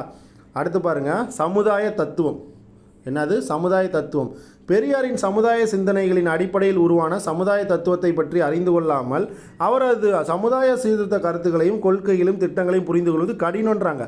பெரியாரோட சமுதாய சிந்தனையை பற்றி நமக்கு எதுவுமே தெரியல அப்படின்னா நம்மளால் வந்து அவரோட சமுதாய சீர்திருத்த கருத்துக்களையும் திட்டங்களையும் புரிஞ்சுக்கிறது ரொம்ப கஷ்டன்றாங்க. சரியா? பெரியார் சமூக சேவையும் அரசியல் தொண்டையும் ஒரு நாணயத்தின் இரண்டு பக்கங்களாக பார்க்காமல் ஒன்றின் விளைவே மற்றொன்று என்று கூறினார். பாருங்கள், சமூக சேவையும் அரசியல் தொண்டு செய்வாங்கள்ல, அது ரெண்டையும் ஒரு நாணயத்தின் இரண்டு பக்கங்களாக கருதாமல். ஓகேவா? ஒரு நாணயம் இருக்குன்னா அதில் ரெண்டு பக்கம். அதில் ஒரு பக்கம் பார்த்திங்கன்னா சமூக சேவை, இன்னொரு பக்கம் பார்த்திங்க அப்படின்னா அரசியல் தொண்டு. இது ரெண்டையும் ஒன்றுன்னு சொல்லாமல் இவர் வந்து பார்த்திங்கன்னா ஒன்றோட விளைவு தான் இன்னொன்று அப்படின்றார். ஓகேவா? ஒன்றோட விளைவு தான் இன்னொன்றுனா ஃபஸ்ட்டு அரசியலில் வந்து நின்று தொண்டு பண்ணுறாரு, அதுக்கப்புறம் தான் சமூக சேவை செய்கிறாரு, அப்புறம் இதோட விளைவு தான் இது அப்படின்னு சொல்லி அவர் சொல்கிறார். ஓகேவா? அடுத்து பாருங்கள், தேர்தல் அரசியலை விட சமுதாய மாற்றமே உடனடி தேவைன்றார். பாருங்கள், தேர்தல் அரசியலை விட சமுதாய மாற்றம் தான் உடனடியாக தேவை அப்படின்றாரு. சமுதாய சீர்திருத்த இயக்கத்தின் மூலம் அரசாங்கத்தை நிர்பந்தித்து சமுதாய மாற்றம் ஏற்படுத்த வேண்டும் அப்படின்னு கேட்குறார். ஓகேவா? பாருங்கள், சமுதாய சீர்திருத்த இயக்கத்தின் மூலம், ஓகேவா, சமுதாயத்தை சீர்திருத்துறாங்கல்ல, அந்த மாதிரி இயக்கம் ஸ்டார்ட் பண்ணி அது மூலமாக வந்து அரசாங்கத்தை நிர்பந்தித்து சமுதாய மாற்றத்தை வந்து பார்த்திங்க அப்படின்னா நம்ம ஏற்படுத்தணும் அப்படின்னு சொல்லி சொல்கிறாரு. அது மட்டும் இல்லாமல் இந்த சமுதாய மாற்றம் ஏற்படுத்தணுன்றதான் பெரியாரோட சமுதாய தத்துவத்தின் மையப்பகுதின்றாங்க. ஓகேவா? பெரியாரோட சமுதாய தத்துவத்தோட மையப்பகுதி என்னென்னா இந்த மாதிரி வந்து சமுதாய மாற்றத்தை வந்து கண்டிப்பாக ஏற்படுத்தணும். ஓகேவா? அப்படின்றாங்க சமுதாய சமுதாய சீர்திருத்தத்தின் மூலமாக. அடுத்து பாருங்கள், அரசாங்கத்தின் கடமை. ஓகேவா? அரசாங்கத்தின் கடமை சமத்துவத்தை வந்தடைவதற்கேற்ப சமுதாய மாற்றங்களை செய்வதாகும். மக்களின் தேவைகளை அறிந்து அரசாங்கம் செயல்பட வேண்டுமேன்றி மக்கள் அரசாங்கத்தின் தயவை எதிர்பார்த்து கொண்டிருக்கக்கூடாது. பாருங்கள் என்ன சொல்கிறாங்கன்னு பாருங்கள். இதெல்லாம் முக்கியமான பாயிண்ட்டு. மக்களோட தேவை அறிஞ்சு அதான் அரசாங்கம் வந்து செயல்படணும். ஓகேவா? மக்களுக்கு என்ன தேவை, நம்ம என்ன வந்து கொடுக்கலாம் மக்களுக்கு அப்படின்னு சொல்லிட்டு மக்களோட தேவைக்கேற்ப தான் அரசாங்கம் செயல்படணும். அதை விட்டுட்டு அரசாங்கத்தை எதிர்பார்த்து மக்கள் வாழக்கூடாதுன்றார். புரியுதா? அரசாங்கத்தை எதிர்பார்த்து நாம் வாழக்கூடாது அப்படின்னு சொல்லி அவர் சொல்கிறார். அப்போ தான் சிறுபான்மையினர் பிராமணர்களாக சமுதாயத்தால் பெரும்பான்மை சமூகத்தினை அடக்கி ஆள முடியாது அப்படின்றார். பாருங்கள், அப்போது தான் சிறுபான்மை. அப்படின்னா சிறுபான்மைனா பிராமணர்கள். ஓகேவா? சிறுபான்மைனா பிராமணர்கள் கம்மியாக தான் இருக்கிறாங்க. அவங்க வந்து பார்த்திங்கன்னா நம்ம பெரும்பான்மையான வந்து பிராமணர் அல்லாதவர் இருக்காங்களா, அவங்கள வந்து அடக்கி ஆள முடியாது அப்படின்னு சொல்லி சொல்கிறார். ஓகேவா, அவங்கள வந்து அடக்கி வந்து ஆள முடியாது. ஏன்னா சிறுபான்மையினர்னா பிராமணர் வந்து கம்மியாக தான் இருப்பாங்க. அப்போ சிறுபான்மையினர்னா ரொம்ப கம்மியாக இருக்கிறவங்கள சொல்கிற வார்த்தை தான் சிறுபான்மையினர். அப்போ வந்து அதிகமாக இருக்கிறவங்க வந்து பிராமணர் அல்லாதவர் தான் அதிகமாக இருப்பாங்களா. அப்போ சிறுபான்மையினர் வந்து இந்த மாதிரி மற்ற கம்யூனிட்டிஸை வந்து பார்த்தீங்க அப்படின்னா இந்தமாரி அடக்கி ஆள முடியாது அப்படின்னு சொல்லி சொல்கிறாரு. அடுத்து பாருங்கள், எனவே அரசாங்கம் முதலில் தன்னை மாற்றிக்கொண்டு சமுதாயத்தை மாற்ற வேணுன்றார். பாருங்கள், அப்போ கவர்மெண்ட் வந்து என்ன பண்ணணும்னா ஃபஸ்ட்டு அரசாங்கம் அதை வந்து மாற்றிக்கணும், தன்னை மாற்றிக்கிட்டு தான் வந்து இந்த மாதிரி சமுதாயத்தை மாற்றணும் அப்படின்றாரு. சமுதாயம் சமத்துவ கொள்கையின் மூலம் சமத்துவ சமுதாயத்தை உருவாக்கணுன்றார். ஓகேவா, சமுதாயம் சமத்துவ கொள்கையின் மூலம் சமத்துவ சமுதாயத்தை உருவாக்கணும் அப்படின்றாரு. சரியா, அடுத்து பாருங்கள், ஆரியர் பிராமணர் பிராமணியம் இந்த மூணுத்தையும் சொல்லியிருக்கார். ஓகேவா, வெளியிலிருந்து இந்தியாவுக்கு வந்தால் புல்தரை தேடி வந்த ஆரியரை லம்பாடி கூட்டம் என்று வர்ணித்தார் பெரியார். பாருங்கள், லம்பாடி கூட்டம். ஓகேவா, நம்ம லம்பாடின்னு சொல்லிட்டு ஆந்திராவில் ஏதோ ஒரு டான்ஸு சம்திங் ஏதோ ஒன்று இருக்குப்பா, அது ஆந்திர பிரதேசம் வரும். ஓகேவா, லம்பாடி சம்திங் ஏதோ வரும், எனக்கு சரியாக ஞாபகம் இல்லை. ஓகேவா, உங்களுக்கு தெரிஞ்சதுன்னா கமெண்ட்டில் கூட நீங்கள் போடுங்க. ஓகேவா, சரி பாருங்கள், வெளியிலிருந்து இந்தியாவுக்கு புல்தரை தேடி வந்த ஆரியரை லம்பாடி கூட்டம் என்று வர்ணித்தார் பெரியார். இதெல்லாம் வந்து கொஸ்டின் நிறையா பார்த்துக்கோங்க. அவர்கள் வருவதற்கு முன்னரே இந்தியாவில் இருந்த திராவிடரை போராடி வென்று அடிமைப்படுத்தி அவர்களை தஸ்யூக்கள், அரக்கர்கள், ராட்சசர்கள், சூத்திரர்கள், பஞ்சமர்கள் என்று பெயரிட்டு இழிவான வேலைகளுக்கு மட்டுமே ஒதுக்கிவிட்டனர்னு சொல்கிறார். ஓகேவா, யாரை திராவிடர் வந்து போராடி வென்று அவங்க வந்து அடிமைப்படுத்தி அவங்கள வந்து பார்த்திங்கன்னா தஸ்யூக்கள், அரக்கர்கள், ராட்சசர்கள், சூத்திரர், பஞ்சமர் அப்படின்னு சொல்லி பெயரிட்டு இழிவான வேலைகளுக்கு மட்டுமே ஒதுக்கி வச்சிருக்கிறாங்க. ஓகேவா, பிராமணர்கள் வந்து பார்த்திங்கன்னா ஓகேவா, பிராமணர்கள் வந்து பார்த்திங்கன்னா ஆங்கிலோ இந்தியர்களை போன்று ஆரியர்களும் இங்கிருந்து நாட்டவர்களுக்கு பிறந்தவர்கள் அப்படின்னு சொல்லி குடியரசு இதெல்லாம் 1949 மே 28 எழுதியிருக்கிறாங்க. ஓகேவா, பிராமணர்கள் வந்து ஆங்கிலோ இந்தியர்களை போல தான் வந்து பிராமணர்களும் அவங்க வந்து ஆரியர்களுக்கும் இங்கிருந்த நாட்டவருக்கும் பிறந்தவர்கள்னு சொல்லி ஒரு நியூஸ் வருது. ஓகேவா, யார் பிராமணர்கள் வந்து ஆரியர்னால் வெளியிலேருந்து வந்தவங்க தானே. அப்போ வெளியிலேருந்து வந்தவங்க ஆரியருக்கும் இங்கே நம்ம நாட்டில் இருந்திருப்பாங்கல்ல அவங்களுக்கும் பிறந்தவங்க தான் வந்து பார்த்திங்கன்னா இந்த பிராமணர்கள்னு சொல்லி சொல்கிறாரு. ஓகேவா, எந்த இதழில், குடியரசு இதழில் 1949 மே மாதம் 28 சொல்கிறாரு. சரியா, அடுத்து பாருங்கள், இவங்க பார்த்திங்கன்னா சாதி, மதம், கடவுள், அதுக்கப்புறம் புராண இதிகாசம் ஆகியவற்றின் பெயரால் மண்ணின் மைந்தர்களை அடிமையாக்கி விட்டனர். ஓகேவா, மண்ணின் மைந்தர்னா அரசர்கள், அவங்க வந்து பார்த்திங்கன்னா அடிமையாக்கிட்டாங்க. பார்ப்பனியம் அல்லது பிராமணியம் என்ற பெயரால் தமிழ்நாட்டு ஆட்சியாளர்கள் ஆதரவை பண்ண. பாருங்கள், பார்ப்பனியம் அப்படி இல்லைன்னா பிராமணியம் அப்படின்ற பெயரால் தமிழ்நாட்டு ஆட்சியாளர்களோட ஆதரவு பெறாங்க. அப்போ தமிழ்நாட்டு ஆட்சியாளர்கள் யார்? பார்ப்பனியம் அப்படி இல்லைன்னா பிராமணியம். ஓகேவா, அந்த பெயரால் தான் வந்து பார்த்திங்கன்னா தமிழ்நாட்டு ஆட்சியாளர்களோட ஆதரவை பெறுறாங்க. யார்?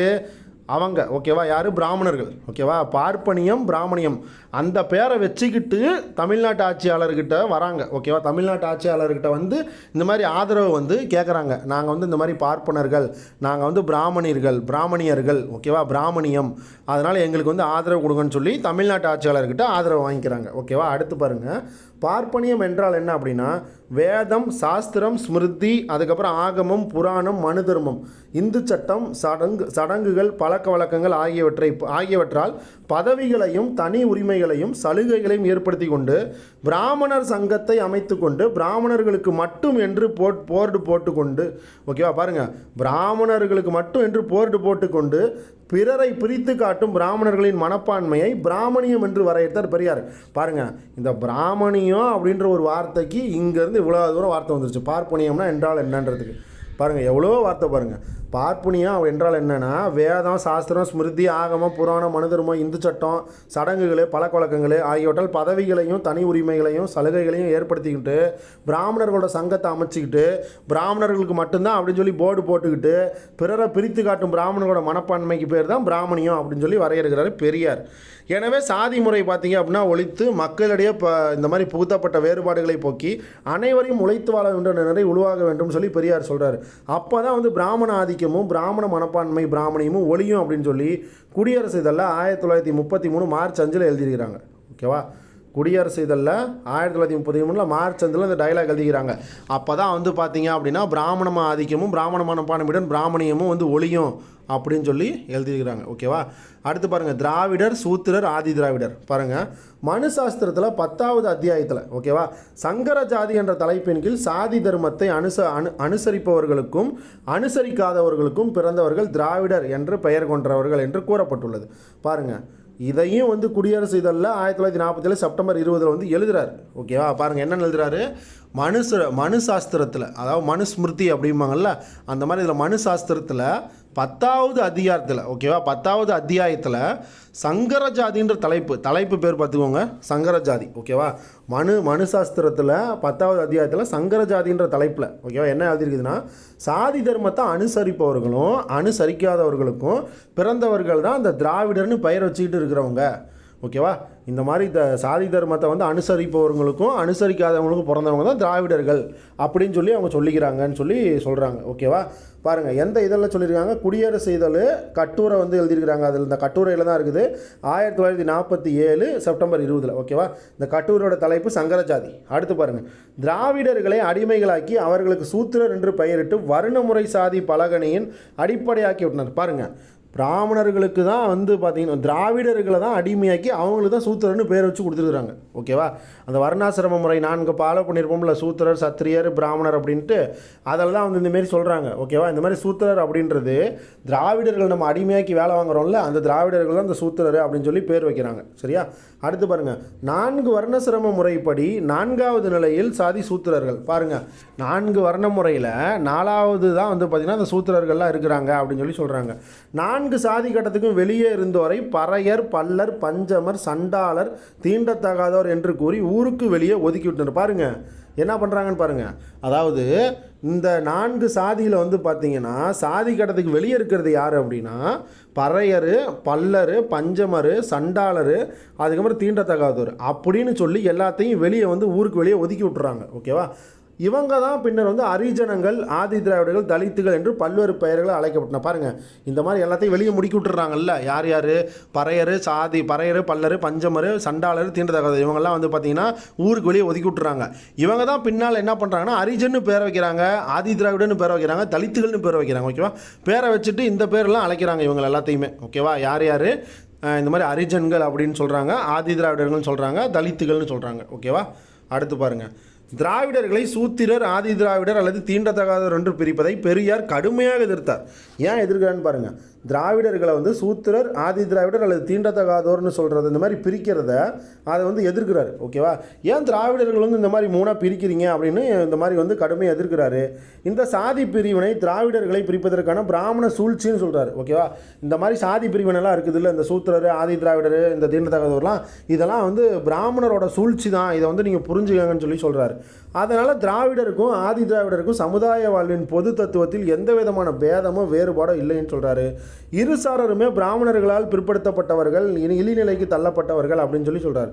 2 சாரருமே. ஓகேவா, யார் யார், திராவிடருக்கும் ஆதி திராவிடருக்கும். ஓகேவா, 2 பேருமே வந்து பார்த்தீங்க அப்படின்னா பிராமணர்களால் பிற்படுத்தப்பட்டவர்கள், இழிநிலைக்கு தள்ளப்பட்டவர்கள்ன்றாங்க. எனவே இந்த திராவிடர், சூத்திரர், ஆதி திராவிடர் பாகுபாட்டை உடத்தெறிய வேண்டும் என்றார் பெரியார். பாருங்கள், அதனால தான் வந்து ஏன் அப்படின்னா 2 பேருமே, ஓகேவா, திராவிடரும் ஆதி திராவிடருக்கும் இந்த மாதிரி வந்து பார்த்திங்கன்னா எந்த ஒரு பேதமோ வேறுபாடும் இல்லை அப்படின்றாங்க. இருசாரருமே பிராமணர்களால் பிற்படுத்தப்பட்டவர்கள்னு சொல்லி சொல்கிறாங்க. அதுக்கப்புறம் பார்த்திங்கன்னா இந்த திராவிடர், சூத்திரர், ஆதி திராவிடர் பாகுபாட்டை வந்து நம்ம வந்து கண்டிப்பாக வந்து கேன்சல் பண்ணி அவனை உட தெரிஞ்சிடணும் அப்படின்னு பெரியார் வந்து சொல்கிறார். ஓகேவா, அடுத்து பாருங்கள், பறையர் பட்டம் போகாமல் சூத்திரர் பட்டம் போகாது என்றார். பாருங்கள், பறையர் பட்டம் ஃபஸ்ட்டு போகல அப்படின்னா சூத்திரன்ற பட்டமும் போகாது அப்படின்றாங்க. பறையர் பட்டம் போகாமல் உங்களுடைய சூத்திரர் பட்டம் போய்விடும் என்று கருதுவீர்களே, ஆனால் நீங்கள் வடிகட்டின முட்டாள்கள்னு சொல்லி குடியரசு இதெல்லாம் எழுதுகிறாங்க. ஓகே, பாருங்கள், இதெல்லாம் வந்து எந்த இதழ்னு கேட்டுவிட்டோன்னா முடிஞ்சு போச்சு. ஓகேவா, ஆக்சுவலாக இந்த மாதிரி பேர்லாம் வந்து எக்ஸாம் கொஸ்டினில் கொடுக்கக்கூடாது, அது வந்து பெரிய ஒரு இஷ்யூ ஆகிடும். ஓகேவா, இருந்தாலும் நீங்கள் வந்து பார்த்துக்கலாம். சரியா, வந்து நீங்கள் வந்து பார்த்துக்கோங்க என்ன கொடுக்குறாங்கன்னு பாருங்கள். பறையம் பட்டம் போகாமல் உங்களுக்கு சூத்திர பட்டம் போய்விடும் என்று கருதுவீர்களே, ஆனால் நீங்கள் வடிகட்டின முட்டாள்கள்னு சொல்லி குடியரசு இதெல்லாம் எழுதுகிறாங்க. ஓகேவா, நீங்கள் வந்து ஒரு வடிகட்டின முட்டாளுங்க அப்படின்னு சொல்லி சொல்கிறாங்க. அடுத்து பாருங்கள், தீண்டாமை. ஓகேவா, பாருங்கள், இது வந்து ஃபஸ்ட்டு என்னென்னா அவங்களுக்கு வந்து பறையன்னு ஒரு பட்டம் இருக்கும், அந்த பட்டம் தான் உங்களுக்கு ஃபஸ்ட்டு போகணும். ஓகேவா, அந்த பட்டம் போனாலே உங்களுக்கு ஆட்டோமேட்டிக்காக வந்து சூத்திரர்ன்ற பட்டம் வந்து போயிடும். ஓகேவா, அதனால் உங்களுக்கு ஒன்றும் பிரச்சனை இல்லை அப்படின்னு சொல்லி சொல்கிறாரு. ஓகேவா, பறையம் பட்டமே போகலைன்னா உங்களுக்கு சூத்திரர் பட்டம் போயிடும் அப்படின்னு சொல்லி சொல்கிறாங்க. பார்த்தீங்களா, அவங்கள தான் வந்து நீங்கள் வந்து வடிகட்டின முட்டாள்கள்னு சொல்லி சொல்கிறாங்க. ஓகேவா, பார்த்துக்கோங்க. தீண்டாமை மக்கள் அனைவரும் கடவுளின் குழந்தைகள் என்றால் ஒரு பிரிவினர் மட்டும் தீண்டத்தகாதோர் என்று முத்திரை குத்தப்பட்டு ஒதுக்கி வைக்கப்படுவது என்ன காரணம்னு கேட்குறாங்க. ஓகேவா, மக்கள் எல்லாருமே வந்து பார்த்திங்கன்னா கடவுளோட குழந்தைகள் அப்படின்னு சொல்லி சொல்கிறீங்க. அப்போ ஒரு பிரிவினர் தீண்டத்தகாதவரை மட்டும் ஏன் வந்து பார்த்திங்கன்னா குத்தப்பட்டு வந்து இந்த மாதிரி வந்து ஒதுக்கி வைக்கிறீங்க அப்படின்னு சொல்லி கேட்குறாங்க. பாருங்கள், பல சீர்திருத்தவாதிகள் நூற்றாண்டு காலமாக முயற்சி செய்தும் தீண்டாமையை தொடர்ந்து பின்பற்றுவதற்கான காரணம் என்னன்னு கேட்குறாங்க. பாருங்கள், பல சீர்திருத்தவாதிகள் நூற்றாண்டு காலமாக முயற்சி செய்கிறாங்க. எதுக்கு அப்படின்னா தீண்டாமை வந்து தொடர்ந்து பின்பற்றப்படுத்துவதற்கான காரணம் என்னன்னு கேட்குறாங்க. கண்டினியூஸாக தீண்டாமை வந்து நீங்கள் வந்து பின்பற்றிகிட்டே இருக்கிறீங்களா, அதுக்கு என்ன காரணம் அப்படின்னு சொல்லி கேட்டதுக்கு மத தர்மப்படியும் மனு தர்மத்தின்படியும் வேத சாஸ்திரங்கள் படியும் மக்கள் ஒரு சாரார் தீண்டத்தகாதவர்கள் என்று கருதப்படுகின்றன. பாருங்கள், ஃபஸ்ட்டு என்னது, மத அடிப்படையிலையும் மனு தர்மத்தோட அடிப்படையிலையும் வேத சாஸ்திரங்கள் அடிப்படையும் மக்கள் ஒரு சார் தீண்டத்தகாதவர்கள் என்று கருதப்படுகின்றன. மக்கள் ஒரு சாரார் தீண்டத்தகாதவர்களாக ஒரு சாரார் கண்டிப்பாக இருப்பாங்கன்னு சொல்லி அவங்கள சொல்கிறாங்க. ஓகேவா, அடுத்து பாருங்கள், இந்த இழிநிலைக்கு காரணமான ஆதார அடிப்படையை அடியோடு அகற்ற வேண்டும் சொல்கிறாங்க. ஓகேவா, இந்த இழிந்த நிலைனா இந்த தீண்டத்தகாதவர்களோட அந்த நிலையை பற்றி தான் இந்த இழிநிலைன்னு சொல்கிறாங்க. இதுக்கு காரணமான ஆதார அடிப்படையில் ஓகேவா அதை அடியோடு வந்து அகற்றணும்னு சொல்கிறாங்க. நாத்திகவாதமே இந்நோய்க்கு கண்கண்ட மருந்துன்னு சொல்கிறார். ஓகேவா, நாத்திகவாதமே இந்த நோய்க்கு கண்கண்ட மருந்து அப்படின்னு சொல்கிறாரு. மேலும் மேல் சாதி கீழ் சாதி என்ற போலி பாகுபாட்டை போக்க வேண்டும் சொல்கிறார். ஓகேவா, இந்த மேல் ஜாதி கீழ் ஜாதின்ற பாகுபாட்டை வந்து பார்த்திங்கன்னா போக்கணும்னு சொல்கிறாரு. ஏனெனில் மேல் சாதிக்காரன் உழைக்காமல் பிறர் உழைப்பை சுரண்டி வாழ்கிறான். பாருங்கள், மேல் சாதிக்காரன் என்ன பண்ணுறான், கீழ் சாதிக்காரனோட உழைப்பு வந்து பார்த்திங்கன்னா சுரண்டி வாங்குறான். ஓகேவா, கீழ் சாதிக்காரன் உழைத்ததே ஓடாய் தேய்கிறான். பாருங்கள், கீழ் சாதிக்காரன் என்ன பண்ணுறான், அவன் உழைச்சே வந்து பார்த்திங்கன்னா ஒன்றுமில்லாத போயிடுறான். பாருங்கள், உழைச்சே ஓடாய் தேய்கிறான்றான். சரியா, அடுத்து பாருங்கள், பாடுபட்டு உழைத்து உழைப்பின் பயனையெல்லாம் அந்நியருக்கே அழுதுவிட்டு விடிவில்லாமல் துணி இல்லாமல் கஞ்சி இல்லாமல் கல்வி இல்லாமல் மிருகத்திலும் கேடாய் வாழ்கிறவன் கீழ் ஜாதிக்காரன் அப்படின்னு சொல்லி குடியரசு இதழில் 1933 மே மாதம் 7ஆம் தேதி எழுதுகிறாங்க. ஓகேவா, என்ன சொல்கிறாங்க பாருங்கள், பாடுபட்டு உழைப்போட பயனையெல்லாம் அந்நியருக்கு போய் கொடுத்துட்டானே அப்படின்னு சொல்லி இந்த மாதிரி அழுதுட்டு விடிவில்லாமையும் துணி இல்லாமல் சாப்பாடு குடிக்க கஞ்சி இல்லாமல் படிக்கிறதுக்கு கல்வி இல்லாமல் மிருகத்திலும் கேடாய் வாழ்கிறவன் தான் வந்து கீழ் ஜாதிக்காரன் அப்படின்னு சொல்லி குடியரசு இதழில் 1933 மே 7ஆம் தேதி எழுதியிருக்கிறாங்க. ஓகேவா, எனவே பிறவியில் அனைவரும் சமமே என்ற உறுதியோடு யார் மேல் ஜாதிக்காரனுக்கு எதிராக போர் தொடுக்க முனைந்து நிற்கின்றானோ அவனே இந்த இழிவை நீக்கிக்கொள்ள அருகதை உள்ளவனாக ஆகிறான் அப்படின்னு சொல்லி பெரியார் சொல்லியிருக்கார். ஓகேவா, யார் வந்து அவன் பேரில் இருக்க இழிவை வந்து நீக்கிறானோ, அதாவது நான் வந்து கீழ் ஜாதிக்காரன் அப்படின்னு சொல்லி அதுக்குண்டான இழிவை வந்து நீக்கிறானோ அவன் தான் பார்த்திங்கன்னா அருகதை உள்ளவன் அப்படின்னு சொல்லி பெரியார் சொல்கிறாரு. அத்தகைய நிலை உருவாக வேண்டுமாயின் தீண்டாமை கொடுமைக்கு உள்ளானவர்களின் கல்வி அறிவும் பகுத்தறிவும் பொருளாதார பலமும் அதிகரிக்க வேண்டும்ன்றார். பாருங்கள், இந்த மாதிரி நிலை வந்து உருவாகணும் அப்படின்னா, அதாவது ஒருத்தன் வந்து இந்த மாதிரி மேல் ஜாதிக்காரனுக்கு எதிராக அந்த மாரி அவனோட நிலையை வந்து இழிவு நிலையை வந்து போக்கணும் அப்படின்னா அவன் அதுக்கு என்னென்ன பண்ணும் அப்படின்னா, ஒன்று அவன்கிட்ட கல்வி அறிவு இருக்கணும், இல்லைனா பகுத்தறிவு இருக்கணும், இல்லைனா பொருளாதார அறிவு, இது எல்லாமே அவனுக்கு இருக்கணும். ஓகேவா, தீண்டாமை கொடுமைக்கு உள்ளானவர்கள் வந்து பார்த்திங்க அப்படின்னா கல்வி அறிவும் இருக்கணும், பகுத்தறிவும் இருக்கணும், பொருளாதார பலமும் இருக்கணும். இது எல்லாமே இருந்தால் தான் அவன் வந்து எதிர்க்க முடியும். சரி, அடுத்து பாருங்கள், இந்த வாழ்விலே தீண்டாமை பிரச்சனைக்கு தீர்வு கண்டாக வேண்டும் அப்படின்ற உறுதியோடு உழைத்தார் பெரியார். பாருங்கள், எந்த பிரச்சனைக்கு, இந்த தீண்டாமை பிரச்சனைக்கு வந்து கண்டிப்பாக ஏதோ ஒரு தீர்வு காணணும் அப்படின்னு சொல்லி உறுதியோடு உழைக்கிறார். ஓகேவா, பெரியார் வந்து உறுதியோடு உழைக்கிறார் அந்த பிரச்சனைக்கு தீர்வு காணணும்னு. அடுத்து பாருங்கள், கோயில் நுழைவு.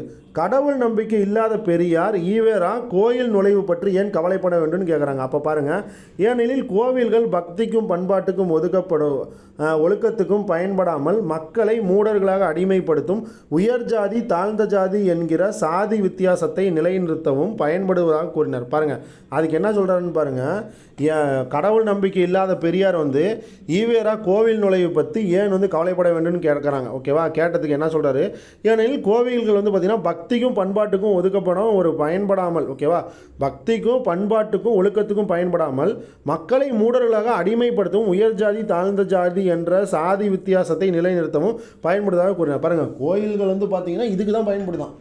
ஓகேவா, கோயில்கள் வந்து பார்த்திங்க அப்படின்னா எதுக்கு பயன்படுது அப்படின்னா மக்களை வந்து மூடர்களாக மாற்றுறதுக்கும் அடிமைப்படுத்துறதுக்கும் உயர் ஜாதி தாழ்ந்த ஜாதி அப்படின்னு சொல்கிறதுக்கும் சாதி வித்தியாசம் வந்து நிலைநிறுத்துறதுக்கும் தான் அந்த கோயில் வந்து பயன்படுதுன்னு சொல்கிறார். ஓகேவா. எனவே கோயில்களும் பொதுப்பாதைகள் கிணறுகள் பள்ளிக்கூடங்கள் சாவடிகள் போன்று பொதுமக்கள் அனைவருக்கும் பொதுவாக இருக்க வேணும்னு சொல்கிறார். ஓகேவா. கோயில்கள், இந்த பொது பாதைகள், கிணறுகள், பள்ளிக்கூடங்கள், சாவடிகள் இது எல்லாமே பார்த்தீங்க அப்படின்னா பொதுவாக தான் இருக்கணும் அப்படின்னு சொல்லி வாதிடுறார் யார்? பெரியார். ஓகேவா. அடுத்து பாருங்கள். ஆதலால் தான் நான் வந்து தீண்டத்தகாத மக்கள் என்போர் கண்டிப்பாக கோயிலுக்குள் போய் தீர வேண்டும் என்று கூறுகிறேனே ஒழிய பக்திக்காகவோ மோட்சத்துக்காகவோ பாவ மன்னிப்புக்காகவோ அல்லவே அல்ல அப்படின்றார். பாருங்கள், பெரியார் வந்து அதனால தான் நான் வந்து தீண்டத்தகாத மக்கள் வந்து கண்டிப்பாக கோயிலுக்குள்ளே போகணும் அப்படின்னு சொல்கிறார். ஓகேவா. தீண்டத்தகாதவர்கள் வந்து கண்டிப்பாக வந்து கோயிலுக்குள்ளே வந்து போகணும் அப்படின்னு சொல்கிறாரு. ஓகேவா. எதுக்காகன்னு நம்ம இப்போ தான் மேலே பார்த்தோம். சரியா. பாருங்கள், இந்த மாதிரி வந்து ஏன் போகணும் அப்படின்னா, அதாவது இந்த மாதிரி போய் தீர வேண்டும், கண்டிப்பாக கோயிலுக்கு போய் தீர வேண்டும் என்று கூறுகிறேனே ஒழிய பக்திக்காகவோ மோட்சத்துக்காகவோ பாவ மன்னிப்புக்காகவோ கிடையாது. ஆனால் அவங்க வந்து கண்டிப்பாக போகணும் அப்படின்னு சொல்கிறார். ஓகேவா.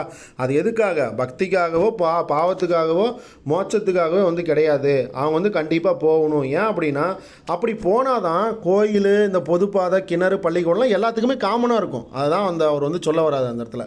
ஓகேவா. அந்த மாதிரி கோயில், பொதுப்பாதை, கிணறுகள்லாம் இந்த மாதிரி எல்லாத்துக்குமே காமனாக சொந்தம் அப்படின்னு சொல்கிறாரு. ஓகேவா. அடுத்து பாருங்கள். கோயிலில் சமத்துவம் அடைந்து, ஓகேவா, கோயிலில் சமத்துவம் அடைந்து விட்டால், ஓகேவா, மற்ற காரியங்களில் வித்தியாசம் இருக்கவே முடியாது. பாருங்கள், கோயில்னு ஒன்று எல்லாத்துக்கும் சமமாக வந்துருச்சு அப்படின்னா மற்ற விஷயங்களில் வித்தியாசமே இருக்காது அப்படின்றார். ஓகேவா.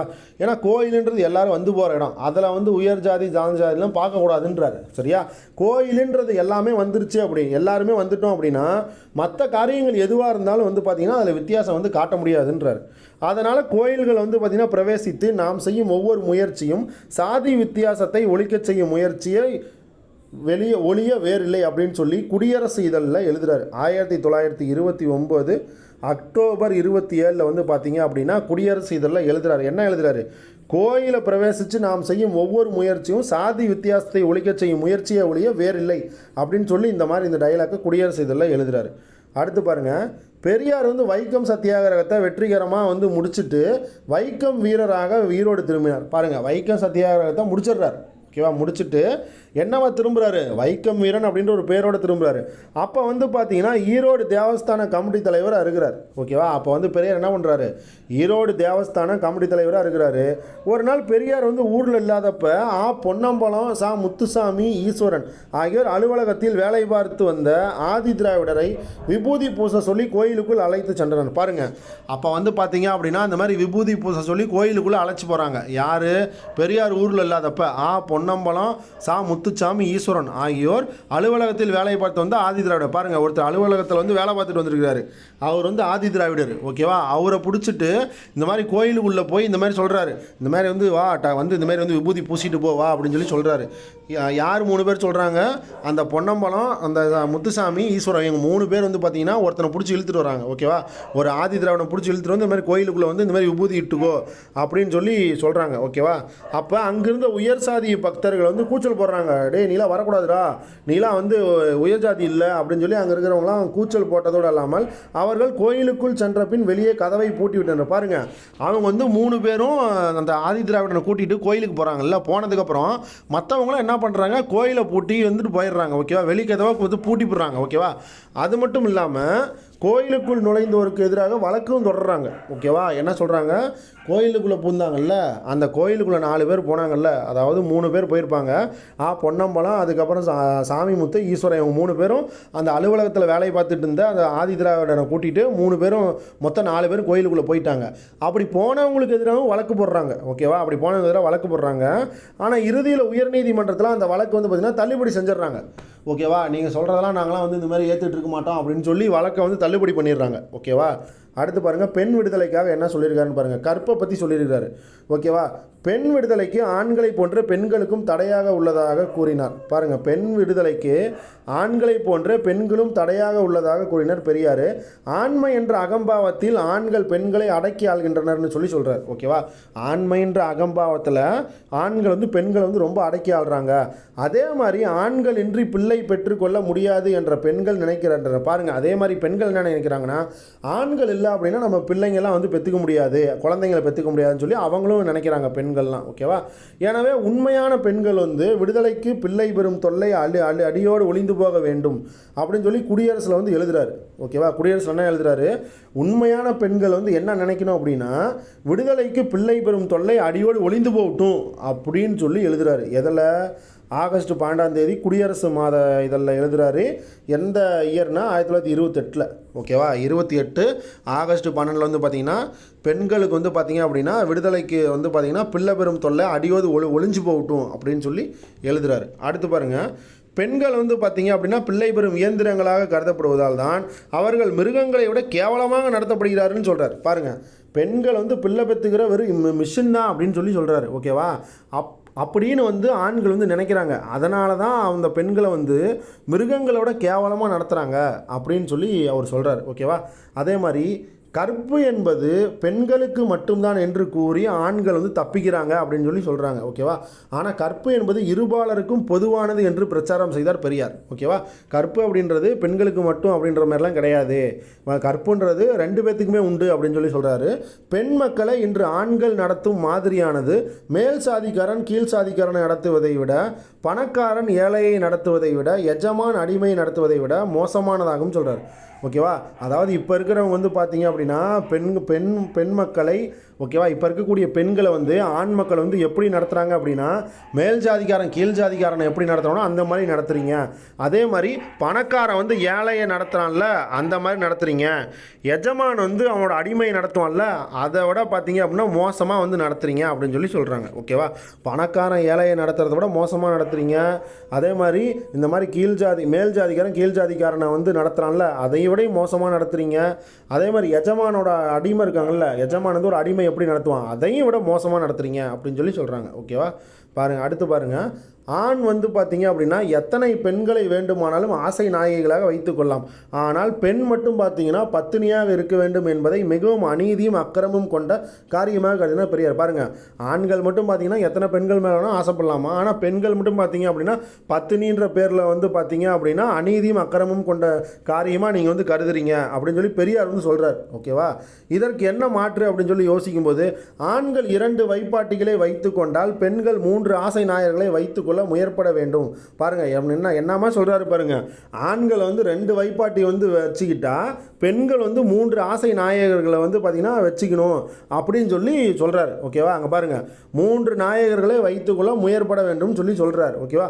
உடனே நிலைமை சரி போகும் அப்படின்னு சொல்லி எந்த இதழில் எழுதுறாரு, குடியரசு இதழில் நிறைய எழுதுறாருப்பா. இதுவும் குடியரசு இதழ் தான். ஓகேவா. 1928 பிப்ரவரி மாதம் 8 இதையும் எழுதுறாரு. ஓகேவா.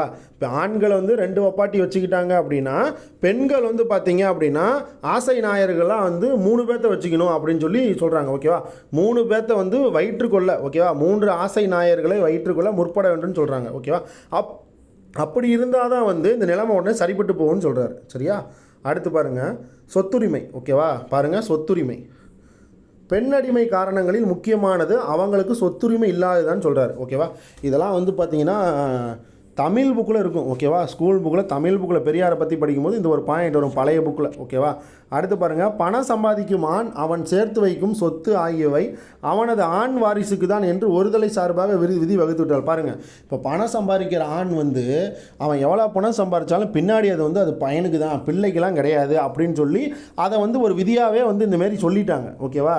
பாருங்கள், பெண் இந்த வாரிசுக்கான ஒரு ஆண் பிள்ளையை பெற்றுக் கொடுக்க வேண்டிய கட்டாயத்துக்கு தள்ளப்பட்டு விட்டால் உரிமை எதுவும் இல்லாமல் அடிமை போல் நடத்தப்படுகிறாள்.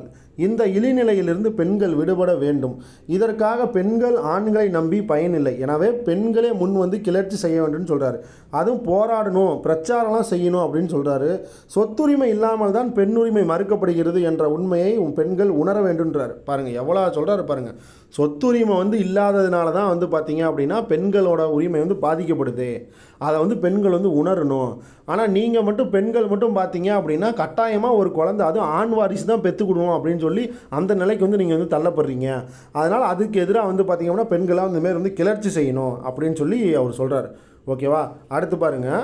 இது மட்டும் இல்லாமல் இது வந்து பெண்கள் வந்து கல்வி கற்று தொழில் கற்று சுயமரியாதையுடன் நம்பிக்கையும், அதாவது சுயநம்பிக்கையோடும் சுயசார்புடனும் செயல்பட வேண்டும்.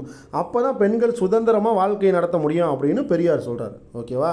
பெண்கள் வந்து பார்த்திங்கன்னா கல்வி கற்றுக்கணும், தொழில் கற்றுக்கணும், அதுக்கப்புறம் சுயமரியாதையோடு வாழணும், சுய நம்பிக்கையோடு வாழணும். இது எல்லாம் இருந்தால் தான் வந்து பெண்கள் வந்து சுதந்திரமாக வாழ்க்கையை நடத்த முடியும் அப்படின்னு சொல்லி பெரியார் வந்து சொல்கிறார். ஓகேவா? அடுத்து பாருங்கள்.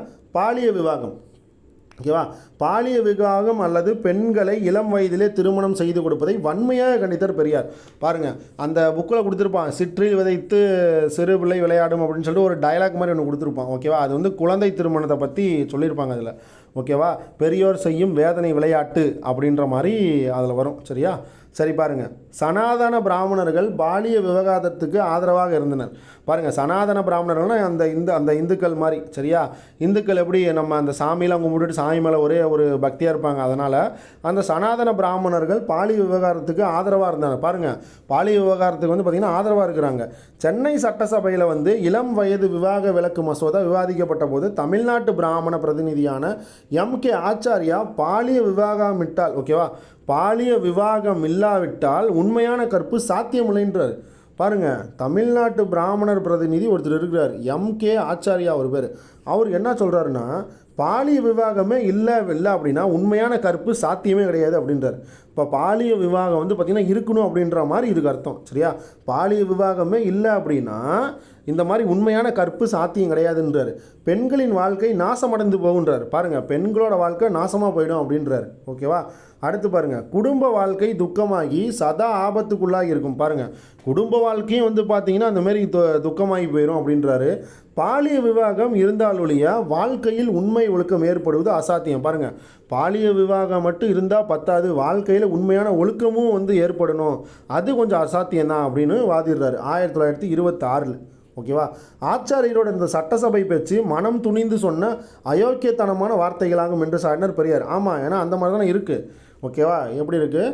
ஆச்சாரியரோட இந்த சட்டசபை பேச்சு வந்து மனம் துணிந்து சொன்னால் அயோக்கியத்தனமான வார்த்தைகளாகுன்னு சொல்லி பெரியார் வந்து டென்ஷன் ஆகுறார். ஓகேவா? பெண்களோட காவல் இல்லாமல், ஓகேவா, பெண்கள் வந்து காவல் இல்லாமல் கற்புடன் இருக்க முடியாது என்பதை அந்த வந்து பொருந்தாத வாதம் அப்படின்றார். ஓகேவா? என்ன சொல்கிறாரு? பெண்கள் வந்து பார்த்திங்கன்னா காவல் இல்லாமல், ஓகேவா, பெண்கள் வந்து காவல் இல்லாமல் கற்புடன் இருக்க முடியாது அப்படின்றத ஒரு பொருந்தாவாதம்னு சொல்லி சொல்கிறார். ஓகேவா? அது வந்து ஒரு பொருந்தாவாதம் அப்படின்னு சொல்லி சொல்கிறார். சரியா? பாருங்கள், தமிழ்நாட்டு பிராமண பிரதிநிதிகளும் சாஸ்திரிகளும் சங்கராச்சாரியாரர்களும் பாலிய விவாக மசோதாவுக்கு எதிராக அரசாங்க பிரதிநிதிடம் தூது போயினர். பாருங்கள், தமிழ்நாட்டு பிராமண பிரதிநிதிகள் ஒரு 2-3 பேர் எல்லாம் இருக்கிறாங்க. ஓகேவா? யாருன்னா சாஸ்திரிகள், சங்கராச்சாரியார்கள், இவங்களாம் வந்து பார்த்திங்கன்னா இந்த பாலிய விவாக மசோதாவுக்கு வந்து பார்த்திங்கன்னா எதிராக வந்து பார்த்திங்கன்னா கவர்மெண்ட்டுக்கிட்ட போய் தூது போகிறாங்க. ஓகேவா? அப்போ விண்ணப்பங்கள்லாம் கொடுக்குறாங்க. இத்தகைய பிற்போக்கு முயற்சிகளுக்கு எதிராக பெரியார் வந்து எழுதுறாரு. ஓகேவா? அந்த மாதிரி பேசுகிறாரு, பிரச்சாரம்லாம் பண்ணுறாரு. பொதுமக்கள் சுயநல வீணர்களின் வலையில் சிக்கி, ஓகேவா, பொதுமக்கள் சுயநல வீணர்களின் வலையில் சிக்கி ஏமாந்து போகாமல் உண்மையான சீர்திருத்தத்திற்கும் சுயமரியாதைக்கும் ஏற்ற கொள்கைகளில் ஈடுபட்டு அரசியலையும் சமூக இயலையும் கைப்பற்றி அதை தக்க வழியில் திருப்பிக் கொள்ள வேண்டியது அவசியம் அப்படின்னு சொல்லி பெரியார் வந்து சொல்கிறார். ஓகேவா? அதை வந்து கரெக்டான வழியில் வந்து நம்ம வந்து இது இப்போ திருப்பிக்கணும் அப்படின்னு சொல்லி சொல்கிறாரு. அதுவும் எதில்? குடியரசு இதழில் தான் 1928 செப்டம்பர் மாதம் 23. ஓகேவா? ஏன்னா நம்ம ஸ்கூல் புக்லேயே படிச்சிருப்போம், சுயமரியாதை இயக்கத்தோட அதிகாரப்பூர்வ இதழ்னு எதுன்னு கேட்டாங்கன்னா அது நம்ம குடியரசு அப்படின்னு சொல்லிட்டு அதில் கொடுத்துருப்பான். ஓகேவா? சரி, அடுத்து பாருங்கள். விதவை விவாகம். பாருங்கள், விதவை விவாகம் இதில் பாருங்கள், இந்த நூல்லாம் கூட முக்கியமாக ஒருத்தர் எழுதியிருப்பார், அதெல்லாம் முக்கியமாக அதில் இருக்கும். விதவை விவாகம் என்று அறியப்பட்ட விதவை திருமணம் 20ஆம் நூற்றாண்டின் முற்பகுதியில் விவாதத்துக்குரிய பொருளாக இருந்துச்சு. ஓகேவா? ஞானி திரிசிராபுரம் சி ராஜகோபால் நாயுடு. ஓகேவா, இவர் பாருங்கள் ஒரு புக்கு எழுதியிருக்கார், விதவா விவாக விளக்கம் அப்படின்னு ஒரு புக்கு எழுதியிருக்காரு. இந்த நூலை விமர்சித்த ஈவேரா பெரியார் வந்து இந்திய விடுதலை போருக்கு போராடும் சமூக சீர்திருத்தவாதிகளும் மக்களின் ஒரு பகுதியினரான பெண்கள் அழிந்து வருவதை பற்றி ஓகேவா பாராமுகமாகவே பார்த்து வருகின்றார் என்று வருந்தினர். ஓகேவா, மக்கள் வந்து எல்லாமே இந்த மாதிரி வந்து வருந்துறாங்க. ஓகேவா, பெரியார் வந்து இந்த மாதிரி வந்து வருந்துறார். ஓகேவா, சரி இதை பாருங்கள். விதவா விவாக விளக்கம் அப்படின்ற புக்கை யார் எழுதினாங்கன்னு கேட்டால் ஞானி திரிசிராபுரம் சி ராஜகோபால் நாயுடு எழுதியிருக்கிறார். ஓகேவா, ராஜகோபால் நாயுடு வந்து பார்த்திங்கன்னா எழுதியிருக்கிறார். நீங்கள் வந்து ஞானி திரிசிராபுரம்ன்றது அது ஊர் பேர், நீங்கள் அதை கூட விட்டுருங்க. ஓகேவா, அது வந்து பார்த்திங்கன்னா ராஜகோபால் நாயுடுன்றதை கரெக்டாக தெளிவாக படித்து வச்சுக்கோங்க. சிபி ராஜகோபால். ஓகேவா, என்ன நூல் எழுதியிருக்கிறாரு? விதவா விவாக விளக்கம். பார்த்துக்கோங்க, இது கொஞ்சம் முக்கியமான கொஸ்டின். ஓகேவா, கேட்கறதுக்கு நிறைய சான்சஸ் இருக்குது. ஓகேவா, விவாக விளக்கம் யாருன்னா சி ராஜகோபால் நாயுடு. ஓகேவா, சிபி ராஜகோபால் நாயுடு. இந்த நூலை வந்து பெரியார் வந்து விமர்சித்து என்ன சொல்கிறாருன்னா, இங்கே பாருங்கள், இந்திய விடுதலைகளுக்கு போராடும் ஓகேவா சமூக சீர்திருத்தவாதிகளும் மக்களோட ஒரு பகுதியினரான பெண்கள் அழிந்து வருவதை பற்றி பாராமுகமாகவே பார்த்து வருகின்றன்னு சொல்கிறார். இந்திய விடுதலைக்கு போராடுறாங்கள சமூக சீர்திருத்தவாதிகள், அதான் இந்த ராஜாராம் மோகன் ராய், அதுக்கப்புறம் பார்த்தீங்க அப்படின்னா இந்த அவங்க கூடலாம் இருந்திருப்பாங்கள்ல அந்த தேவேந்திரநாத் தாகூர், அதுக்கப்புறம் வந்து பார்த்தீங்க அப்படின்னா அவங்க கூட இன்னும் நிறைய பேர் இருந்திருப்பாங்கள்ல கேசவ் சந்திரசன்னு, அந்த மாதிரி ஆளுங்களாம் வந்து பார்த்திங்கன்னா இந்த மாதிரி சமூக சீர்திருத்தவாதிகள் தானே.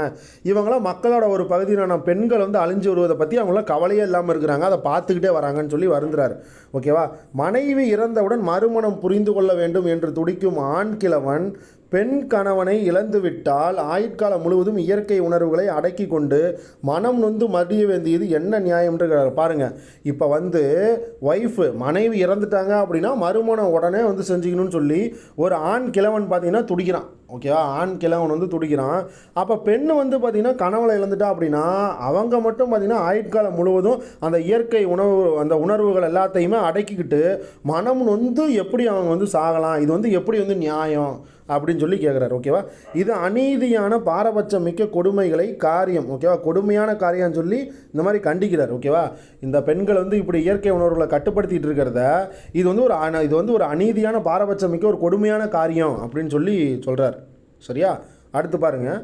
விதவைகள் மறுமணம் செய்து கொள்ள விட்டால் ஓகேவா, விதவைகள் மறுமணம் செய்து கொள்ளாவிட்டால் அவர்களது கற்புக்கு களங்கம் ஏற்படும் சொல்லி வாதிக்கிறார். பாருங்கள், இப்போ விதவைகள் வந்து பார்த்திங்கன்னா மறுமணம் செய்துக்கலன்னா அவங்களோட கற்புக்கு வந்து பார்த்திங்கன்னா களங்கம் ஏற்பட்டுரும் அப்படின்னு சொல்லி அப்படி சொல்கிறாரு. ஈவேரா இளைஞராக இருந்தபோது அவரது தங்கையின் விதவை மகளுக்கு மறுமணம் செய்து வைத்தார். பாருங்கள், ஈவேரா பெரியசாமி வந்து இந்த மாதிரி வந்து சின்ன வயசில் வந்து அவரோட தங்கச்சிக்கு ஓகேவா இளைஞராக இருந்தப்ப அவர் வந்து ஒரு இளைஞராக இருந்தப்ப ஓகேவா ஒரு 25 வயசு 30 ஒரு 24 வயசு அந்த டைமில் வந்து பார்த்திங்கன்னா அவங்க தங்கச்சி வந்து பார்த்திங்கன்னா இந்த மாதிரி வந்து ஒரு விதவை மகளுக்கு வந்து ஓகேவா அவங்க தங்கையின் விதவை மகளுக்கு இந்த மாதிரி மறுமணம் வந்து செய்து வைக்கிறார். ஓகேவா, அவங்க தங்கையோட விதவை மகளுக்கு ஓகேவா இந்த மாதிரி வந்து மறுமணம் செஞ்சு வைக்கிறாரு. எனவே விதவைகள் வீட்டில் தனிமைப்படுத்தி முடக்கப்படுவதை எதிர்த்து பிரச்சாரம் செய்கிறார். ஓகேவா, அதனால் வந்து பார்த்திங்கன்னா விதவைகள்லாம் வீட்டில் வந்து முடக்கப்படக்கூடாதுன்னு சொல்லி அதுக்கு எதிராக வந்து பிரச்சாரம் பண்ணுறாரு. விதவை கொடுமை ஒழிக்கப்பட வேண்டும் என்பதற்காக பாடுபட்ட ராஜாராம் மோகன் ராய், ஈஸ்வர சந்தியாசாகர், அதுக்கப்புறம் பார்த்திங்கன்னா ஈஸ்வர் சந்திர வித்யாசாகர் ஓகேவா அவங்க, கோலாலம்பூர் மகாராஜா சுரேந்திரநாத் பானர்ஜி ஓகேவா கோலாலம்பூர் மகாராஜா, அப்புறம் சுரேந்திரநாத் பானர்ஜி, அப்புறம் காந்தி இவங்களோட உழைப்பை மேற்கோள் காட்டி ஓகேவா விடுதலை ஓகேவா விதவை மறுமணத்துக்காக தொடர்ந்து போராடினாருன்னு சொல்லி கொடுக்குறாங்க. சரியா, இந்த மாதிரி இவங்க எல்லாருமே வந்து பார்த்திங்கன்னா விதவை மறுமணத்துக்காக போராடி இருக்கிறாங்கன்னு சொல்லி சொல்கிறாங்க. ஓகேவா, பாருங்கள், விதவை கொடுமை ஒழிக்கப்படப்படும் என்பதற்காக இவங்களாம் பாடுபட்டுருக்கிறாங்கன்னு சொல்லியிருக்காங்க. பாருங்கள், அடுத்து பாருங்கள் விவாகரத்து, அடுத்து பாருங்கள் டிவோர்ஸ் பற்றி பார்க்கலாம். ஓகேவா, பாருங்கள், விவாகரத்து பாதுகாப்பு கருவியாக கருதினார் பெரியார். என்ன சொல்கிறாரு, டிவோர்ஸ் அப்படின்றத ஒரு பாதுகாப்பு கருவியாக பெரியார் கருதுகிறாரு. விவாகரத்து உரிமை இருபாலருக்கும் சமமாக இருக்கணும்னு சொல்லி அதையும் சொல்கிறார். ஓகேவா, இப்போ ஒருத்தர் வந்து பார்த்தீங்கன்னா டைவர்ஸ் அப்ளை பண்ணுறாங்கன்னா அவங்களுக்கும் சமமாக பொருந்தணும். இவங்க மட்டும் டைவர்ஸ் பண்ண போதாது அவங்களும் வந்து பார்த்திங்கன்னா டைவர்ஸ் பண்ணிக்கலாம் அப்படின்னு சொல்லி அதையும் சொல்கிறார். ஒரு கணவன் தனக்கு தேவையில்லாத போது மனைவியை ஒதுக்கி வைக்க உரிமை கொடுக்கும் சட்டம் அந்த உரிமையை மனைவிக்கும் வழங்க வேண்டும்ன்றார். பாருங்கள், இப்போ கணவன் மட்டும்தான் டைவர்ஸ் பண்ணி வைப்பான் அப்படின்றது கிடையாது. அந்த உரிமை பெண்களுக்கும் இருக்கணும். அப்போ வந்து பார்த்திங்கன்னா மனைவிக்கும் அந்த உரிமை வந்து டைவர்ஸ் பண்ணுற வளமை இருக்கணும் அப்படின்னு சொல்லி சொல்கிறாரு. விவாகரத்து உரிமை வைதிக பத்திரிகைகள் கடுமையாக எதிர்த்துனா பாருங்கள். இந்த விவாகரத்து உரிமை இருக்குது இல்லை, இந்த டிவார்ஸ் உரிமை, இதை வந்து இந்த வைதிக பத்திரிகைகள்லாம் வந்து பார்த்திங்கன்னா கடுமையாக எதிர்க்குது. சனாதன பிராமணர்கள் இதெல்லாம் வந்து பார்த்திங்கன்னா எதிர்க்கிறாங்க. எனினும் எதிர்ப்புகளுக்கிடையே பெரியார் வந்து உறுதியோடு எழுதுறாரு, பேசுகிறாரு, பிரச்சாரம் பண்ணுறாரு. இந்த மாதிரி விவாகரத்து கோரி பெண்கள் வந்து பார்த்திங்கன்னா ஆர்ப்பாட்டம் செய்யணும்னு சொல்லி அறைகோல் விடுகிறார். ஓகேவா, இந்த மாதிரி ஆர்ப்பாட்டம் பண்ணி அறைகோல் விடுகிறாரு. செங்கல்பட்டு சுயமரியாதை மாநாட்டில் பெண்களுக்கும் ஆண்களுக்கும் கல்யாண விடுதலை செய்து கொள்ள உரிமை இருக்க வேண்டும் அப்படின்னு சொல்லி சொல்கிறாரு. ஓகேவா, பாருங்கள், பெண்களுக்கும் ஆண்களுக்கும் ஓகேவா சுயமரியாதை மாநாடு செங்கல்பட்டில் நடந்துச்சு பார்த்தீங்களா, அங்கே இந்த மாதிரி பெண்களுக்கும் ஆண்களுக்கும் கல்யாண விடுதலை செய்து கொள்ள உரிமை இருக்க வேண்டும்னு சொல்லி தீர்மானம் வந்து நிறைவேற்றுறாங்க. அதுக்கப்புறம் சென்னையில் கூடிய பெண்கள் மாநாட்டில் விவாகரத்து சட்டம், ஓகேவா, விவாகரத்து சட்டம் இந்த மாதிரி தீர்மானிக்கப்பட்டது. விவாகரத்து சட்டம் கோரி தீர்மானிக்கப்பட்டது. எப்போ? சென்னையில் கூடிய பெண்கள் மாநாட்டில் விவாகரத்து சட்டம் வந்து பார்த்திங்கன்னா தீர்மானிக்கப்பட்டதுன்றாங்க. எனவே பெண்கள் வந்து உலகம் முன்னேற வேண்டுமானால் அவர்களுக்கு மனிதத்தன்மையும் மனித உரிமையும் சுயமரியாதையும் ஏற்பட வேண்டுமானால் விவகாரத்துக்கு இடம் அளிக்க வேண்டியது அவசியம். ஓகேவா, அளிக்க வேண்டியது இன்றியமையாதது என்பதை தொடர்ந்து வலியுறுத்தினார் பெரியார். பாருங்கள், பெண்களுக்கு வந்து பார்த்திங்க அப்படின்னா விவகாரத்து வந்து பார்த்திங்கன்னா இடமளிக்க வேண்டியது இன்றியமையாதது, அதாவது அவசியம்னு இல்லை, இன்றியமையாததுன்னு சொல்லணும். ஓகேவா, இன்றியமையாதது அப்படின்றத வந்து தொடர்ந்து வலியுறுத்துறாரு பெரியார். ஓகேவா, சரி, அடுத்து பாருங்கள், மறுமணம். ஓகேவா, மறுமணம். திருமணம் என்றால் மணமக்கள் தங்கள் வாழ்க்கை வசதிக்காக செய்து கொள்ளும் ஒரு ஒப்பந்த ஏற்பாடு என்று வரையறுக்கிறார் பெரியார். பாருங்கள், என்னென்னு வரையறுக்கிறாரு. திருமணம் அப்படின்னா, ஓகேவா, திருமணம் அப்படின்னா மணமக்கள் தங்கள் வாழ்க்கை வசதிக்காக செய்து கொள்ளும் ஒரு ஒப்பந்த ஏற்பாடு தான் வந்து பார்த்திங்கன்னா இந்த மாதிரி அவர் வந்து வரையறுக்கிறார். ஓகேவா, ஒரு ஒப்பந்த ஏற்பாடுன்றார் ஒரே வார்த்தையில். ஓகேவா, மணமக்கள் வந்து தங்களோட வாழ்க்கை வசதிக்காக செஞ்சுருக்கிற ஒரு ஒப்பந்த ஏற்பாடு தான் திருமணம் அப்படின்னு சொல்லி பெரியார் ஒரே வார்த்தையில் முடிச்சு விட்டார். எனவே கணவன் மனைவி சேர்ந்தோ அல்லது தனியாகவோ வாழ்வதற்கு எந்தவித தடையும் இருக்கக்கூடாதுன்றார். ஓகேவா, அதனால் வந்து கணவன் மனைவி சேர்ந்தோ அல்லது தனியாக வாழ்கிறதுக்கு எந்தவித தடையும் இருக்கக்கூடாதுன்றார். இந்து கடவுள்கள் பல மனங்கள், ஓகேவா, பல மனங்கள் செய்து கொண்டதை பற்றியும் புராணங்கள் கூறுவதை எடுத்துக்காட்டுறார். ஓகேவா, பொதுவாக 9 வகை காரணங்களுக்காக மறுமணம் செய்து கொள்ளலாம் என்று கூறப்பட்டது. பாருங்கள், ரீசன்ட் வந்து பாருங்கள், 9 வகை காரணத்துக்காக மறுமணம் வந்து செஞ்சுக்கலாம் அப்படின்னு சொல்லி சொல்கிறாங்க. அது என்னென்னு பாருங்கள். 1, மனைவி வந்து இறந்துட்டால் மறுமணம் செஞ்சுக்கலாம். மனைவி வேறு ஒருவருடன் கூடா உறவு கொண்டால் இந்த மாதிரி வந்து பார்த்திங்கன்னா மறுமணம் செஞ்சுக்கலாம். தீராத வியாதியால் பிடிக்கப்பட்டால், பாருங்கள், அவருக்கு வந்து நோய் வந்துருச்சு, ரொம்ப அந்த நோய் தீரவே இல்லை, அதனால் வந்து பார்த்திங்கன்னா மறுமணம் வந்து செஞ்சுக்கலான்றாங்க. மனைவிக்கு புத்தி சுவாதனம் இல்லாமல் இருந்தால் வேறு மேரேஜ் பண்ணிக்கலான்றாங்க. ஓகேவா, மனைவி வந்து கணவனை அலட்சியப்படுத்தினால், பாருங்கள், மனைவி வந்து கணவனை அலட்சியப்படுத்தினால் அப்பையும் வந்து பார்த்திங்கன்னா கணவன் வந்து வேறு மேரேஜ் பண்ணிக்கலான்றாங்க. மனைவி கணவனை வெறுத்தல், பாருங்கள், மனைவி கணவனை வந்து வெறுத்துட்டாங்கன்னா வேறு மேரேஜ் பண்ணிக்கலான்றாரு. அது மட்டும் இல்லாமல் மனைவி அடிக்கடி அவள் தாய் வீட்டுக்கு சென்றுவாள். பாருங்கள், இதெல்லாம் ரீசனில் கொடுத்துருக்கான். மனைவி அடிக்கடி அவங்க தாய் வீட்டுக்கு வந்து போயிட்டாங்க அப்படின்னா அதுக்கும் வந்து பார்த்திங்கன்னா வேறு மேரேஜ் பண்ணிக்கலான்றாங்க. ஓகேவா, அதே மாதிரி மனைவி வந்து கணவனின் கொள்கைகளையும் கருத்துக்களையும் ஏற்க மறுத்தால் அப்போ கணவன் வந்து பார்த்திங்க அப்படின்னா சொல்கிறத மனைவி வந்து கேட்கணும். ஓகேவா, அப்படி கேட்கல அப்படின்னா அந்த மாதிரி வந்து மறுமணம் பண்ணிக்கலான்னு சொல்கிறார். ஓகேவா, பாருங்கள், அடுத்து கட்டாய பாலியல் விவாகரம் செய்து வைக்கப்படுது. பாருங்கள், கட்டாயமாக வந்து இந்த மாதிரி மேரேஜ் பண்ணி வைக்கிறாங்கல்ல, அந்த மாதிரி பண்ணாலும் இந்த மாதிரி வந்து மறுமணம் வந்து பண்ணிக்கலான்னு சொல்லி சொல்கிறார். ஓகேவா, பழமைவாதிகளால் கூறப்பட்ட இந்த காரணங்கள் அனைத்தும் மனைவியை மையப்படுத்தி இருப்பதை சுட்டிக்காட்டிய பெரியார் இதே காரணங்களுக்காக மனைவி தன் கணவனை விட்டு மறுமணம் செய்து கொள்ளும் உரிமையை பெற வேண்டும் என்று பிரச்சாரம். பாருங்கள், ஆண்களுக்கு மட்டும் நீங்கள் இவ்வளோ சொல்கிறீங்களே, இதே காரணத்தை காட்டி பெண்களும் வந்து மறுமணம் செஞ்சுக்கலாமா அப்படின்னு சொல்லி அவர் கேட்குறாரு. ஓகேவா, இந்த மாதிரி இந்த 9 ரீசன் சொல்கிறாங்கல்ல, இந்த மாதிரி மனைவி வந்து கணவனோட கொள்கைகளையும் கருத்துக்களையும் கேட்கல அப்படின்னா ஆண்கள்லாம் நீங்கள் வந்து வேறு கல்யாணம் பண்ணுறேன்னு சொல்கிறீங்கல்ல, இதே மாதிரி மனைவியோட கொள்கையும் கருத்துக்களையும் வந்து நீங்கள் ஆண்கள் வந்து கேட்கலன்னா மனைவி வந்து பார்த்திங்கன்னா வேறு கல்யாணம் பண்ணிக்கலாமா அப்படின்னு சொல்லி அதை கேட்குறாரு. ஓகேவா, அந்த உரிமையை வந்து பெண்கள் வந்து பெறணுன்றாரு. அப்போ இந்த 9 உரிமை, இந்த ஆண்களுக்கு உண்டான உரிமையுமே பெண்களும் வந்து பார்த்திங்கன்னா அந்த 9 உரிமையை பெற வேணும் அப்படின்னு பிரச்சாரம் செய்கிறார் பெரியார். ஓகேவா, அதான் இங்கே கொடுத்துருக்கான். அடுத்து பாருங்கள், கலப்பு திருமணம். ஓகேவா, பாருங்கள், கலப்பு திருமணம். பெரியார் ஈவேரா கலப்பு திருமணத்தின் தீவிர ஆதரவாளர். பாருங்கள், கலப்பு திருமணத்தோட ஒரு தீவிர ஆதரவாளர் தான் வந்து பார்த்திங்கன்னா பெரியார்.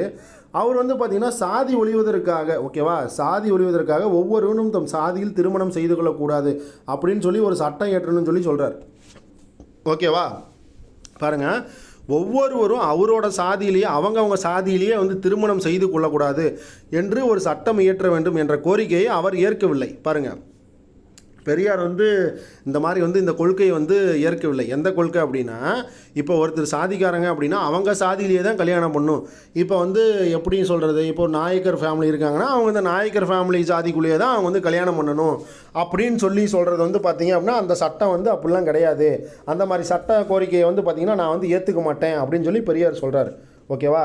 அதாவது திருமணம் செய்து கொள்ளக்கூடாதுன்றது. ஓகேவா? அவங்களோட சாதியில் வந்து திருமணம் செய்து கொள்ளக்கூடாது அப்படின்னு சொல்கிறதுக்கு ஒரு சட்டம் இயற்றணும். ஓகேவா? நான் மாற்றி சொல்லிட்டேன், அதை பாருங்கள். சாதி ஒழிவதற்காக ஒவ்வொருவரும் தம் சாதியில் திருமணம் செய்து கொள்ளக்கூடாது என்று சட்டம் இயற்ற வேண்டும் என்ற கோரிக்கையை அவர் ஏற்கவில்லை. அதாவது சாதி வந்து ஒழியணும் அப்படின்னா நம்ம வந்து வேறு கம்யூனிட்டியில் வந்து நம்ம வந்து மேரேஜ் பண்ணிக்கணும். ஓகேவா? சாதி வந்து ஒழியணும் அப்படின்னா வேறு கம்யூனிட்டியில் வந்து மேரேஜ் பண்ணிக்கிட்டோம் அப்படின்னா அந்த சாதி வந்து ஒழிஞ்சிரும் அப்படின்னு சொல்லி சொல்கிறாங்க. அதுக்காக வந்து நீங்கள் வந்து சாதி ஒழியணுங்கிறதுக்காக இந்த மாதிரி ஒரு சட்டம் கொண்டு வந்தீங்கன்னா அந்த சட்டத்தோட கோரிக்கையை நான் ஏற்றுக்க மாட்டேன்னு பெரியார் சொல்கிறார். ஓகேவா? இப்படி தான் அந்த பாயிண்ட்டை ரீட் பண்ண நான் முன்னாடி தப்பாக ரீட் பண்ணிட்டேன். ஓகேவா? சரி பாருங்கள், அடுத்தது அது தவறு சாத்தியமில்லை என்றார். பாருங்கள், அது வந்து தவறு, அது வந்து சாத்தியமில்லை என்றார். மாறாக பிராமணருக்கும் பிராமணர் அல்லாதோருக்கும் இடையே நடப்பது தான் உண்மையான கலப்பு திருமணம் அப்படின்னு சொல்லி சொல்கிறார். பாருங்கள், ஒரு பிராமணருக்கும் ஒரு பிராமணர் இல்லாதவங்களுக்கும் நடக்கிறது தான் ஒரு உண்மையான கலப்பு திருமணம்ன்றார். ஓகேவா? ஏனெனில் இருசாரரும் இருவேறு சாதிகளை சேர்ந்தவர்கள்.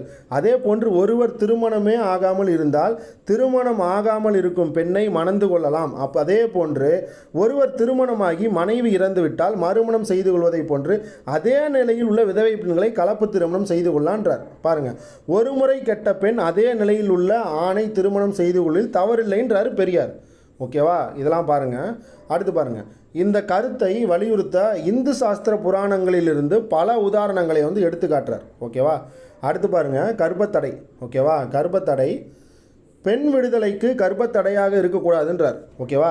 பெண் விடுதலைக்கு வந்து பார்த்தீங்கன்னா கர்ப்பத்தடை வந்து பார்த்தீங்கன்னா இருக்கக்கூடாதுன்றார். கர்ப்பத்தடை வந்து ஒரு தடையாக இருக்கக்கூடாதுன்றார். ஓகேவா? அதுக்கப்புறம் பார்த்தீங்கன்னா அவர்கள் அதற்கு பல்வேறு காரணங்களை கூறினார். என்னென்ன காரணம் சொல்கிறார் பாருங்கள். பெண்கள் வந்து உரிமையோடு சுதந்திரமாக வாழ கருத்தடை வந்து முக்கியன்றார். ஓகேவா? கருத்தடை வந்து முக்கியம், கருத்தடை வந்து பார்த்திங்கன்னா அவசியம் அப்படின்றார். ஓகேவா? பல பிள்ளைகளை பெற்றுக்கொள்வதால் பெண்கள் பொது வாழ்க்கையில் பங்கேற்க முடிவதில்லைன்றார். பாருங்கள், நிறையா குழந்தைங்களை வந்து பெற்று போட்டுகிட்டே இருக்கனால அவங்களால பொது வாழ்க்கையை வந்து சரியாக வாழ முடியல அப்படின்றார். ஓகேவா? மக்கள் அன்றாட தேவைகளுக்கு கஷ்டப்படும் போது பிள்ளைகளையும் குட்டிகளையும் பெற்றுக்கொள்வது பெண்களின் மீது ஆண்கள் சுமத்தும் சுமையாகுன்றார். பாருங்கள், மக்கள் வந்து பார்த்தீங்க அப்படின்னா அன்றாட தேவைகளுக்கே கஷ்டப்பட்டுட்டு இருக்கிறாங்க.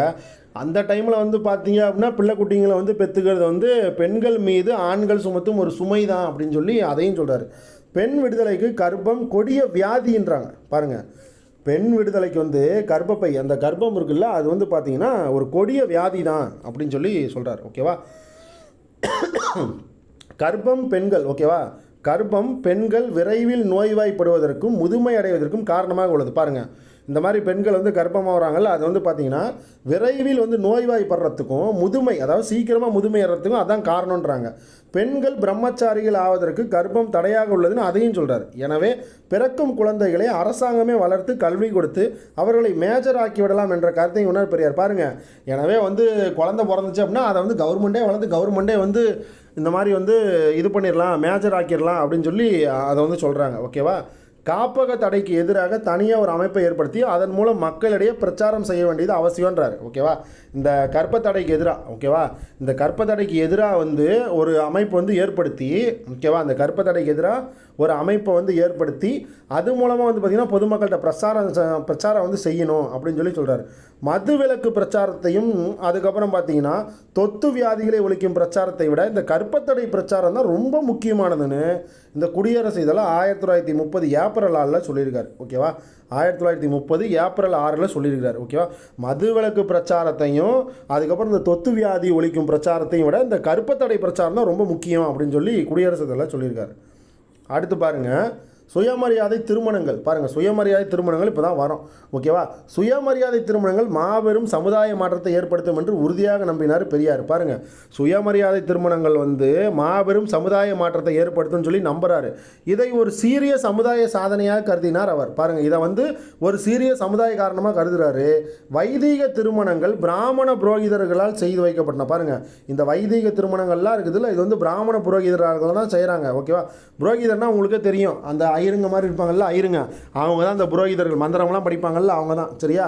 இதற்கு எதிராக பெரியார் வந்து பார்ப்பனிய புரோகிதர் பகிஷ்காரம் என்று செய்தார். பாருங்கள், இதற்கு எதிராக பெரியார் என்ன செய்கிறாரு, இந்த மாதிரி பார்ப்பனிய புரோகித பகிஷ்காரம்னு ஒன்று செய்கிறாரு. புரோகிதர்கள் பணம் பெற்றுக்கொண்டு எவருக்கும் புரியாத மொழியில் பேசி சடங்கு சம்பிரதாயங்களை செய்து திருமணங்களை செய்து வைத்தனர். ஆமாம், அது கரெக்டு தானே. இந்த மாதிரி யாருக்குமே புரியாத மொழின்றதை என்னத்தை சொல்கிறாங்கன்னா வடமொழி தான் சொல்கிறாங்க. ஓகேவா? சமஸ்கிருதத்தில் அந்த மந்திரம்லாம் ஓதுவாங்கல்ல, அதை தான் வந்து பார்த்திங்கன்னா எவருக்கும் புரியாத மொழியில் பேசுகிறது, சடங்கு சம்பிரதாயத்தை இந்த மாதிரி செஞ்சுட்டு இருக்கிறாங்க, செஞ்சு இந்த மாதிரி திருமணங்களை வந்து செய்கிறாங்க அப்படின்னு சொல்லி அதை சொல்கிறார். ஓகேவா? கலப்பு திருமணங்கள் மூலம் பிராமண புரோகிதர்களின் இன்றியமையாமைக்கு ஒரு முற்றுப்புள்ளி வைக்க முடியும்னு சொல்லி பெரியார் வந்து சுயமரியாதை திருமண ஆதரவு பிரச்சாரத்தை தொடர்ந்து செய்கிறார். ஓகேவா? பாருங்கள், சம்பிரதாய திருமணங்கள் வெறும் வார்த்தை ஏற்பாடு என்றும் வரதட்சணை கொடுமையால் பல குடும்பங்கள் கடனில் மூழ்கி அழிந்து போகின்றன என்ற யதார்த்த நடைமுறை உண்மைகளையும் மக்களுக்கு வந்து பார்த்திங்க அப்படின்னா அந்தமாரி சொல்கிறார். ஓகேவா? சம்பிரதாய முறையெல்லாம் வந்து பார்த்திங்கன்னா இந்த மாதிரி வந்து வரதட்சணை கொடுமை, அதுக்கப்புறம் பார்த்திங்கன்னா வெறும் வர்த்தக ஏற்பாடு, இதெல்லாம் இதனால் வந்து பல குடும்பங்கள் வந்து ரொம்ப கஷ்டப்படுது, கடனில் மூழ்கி அழிஞ்சே போயிடுது அப்படின்னு சொல்லியிருக்கிறார். ஓகேவா?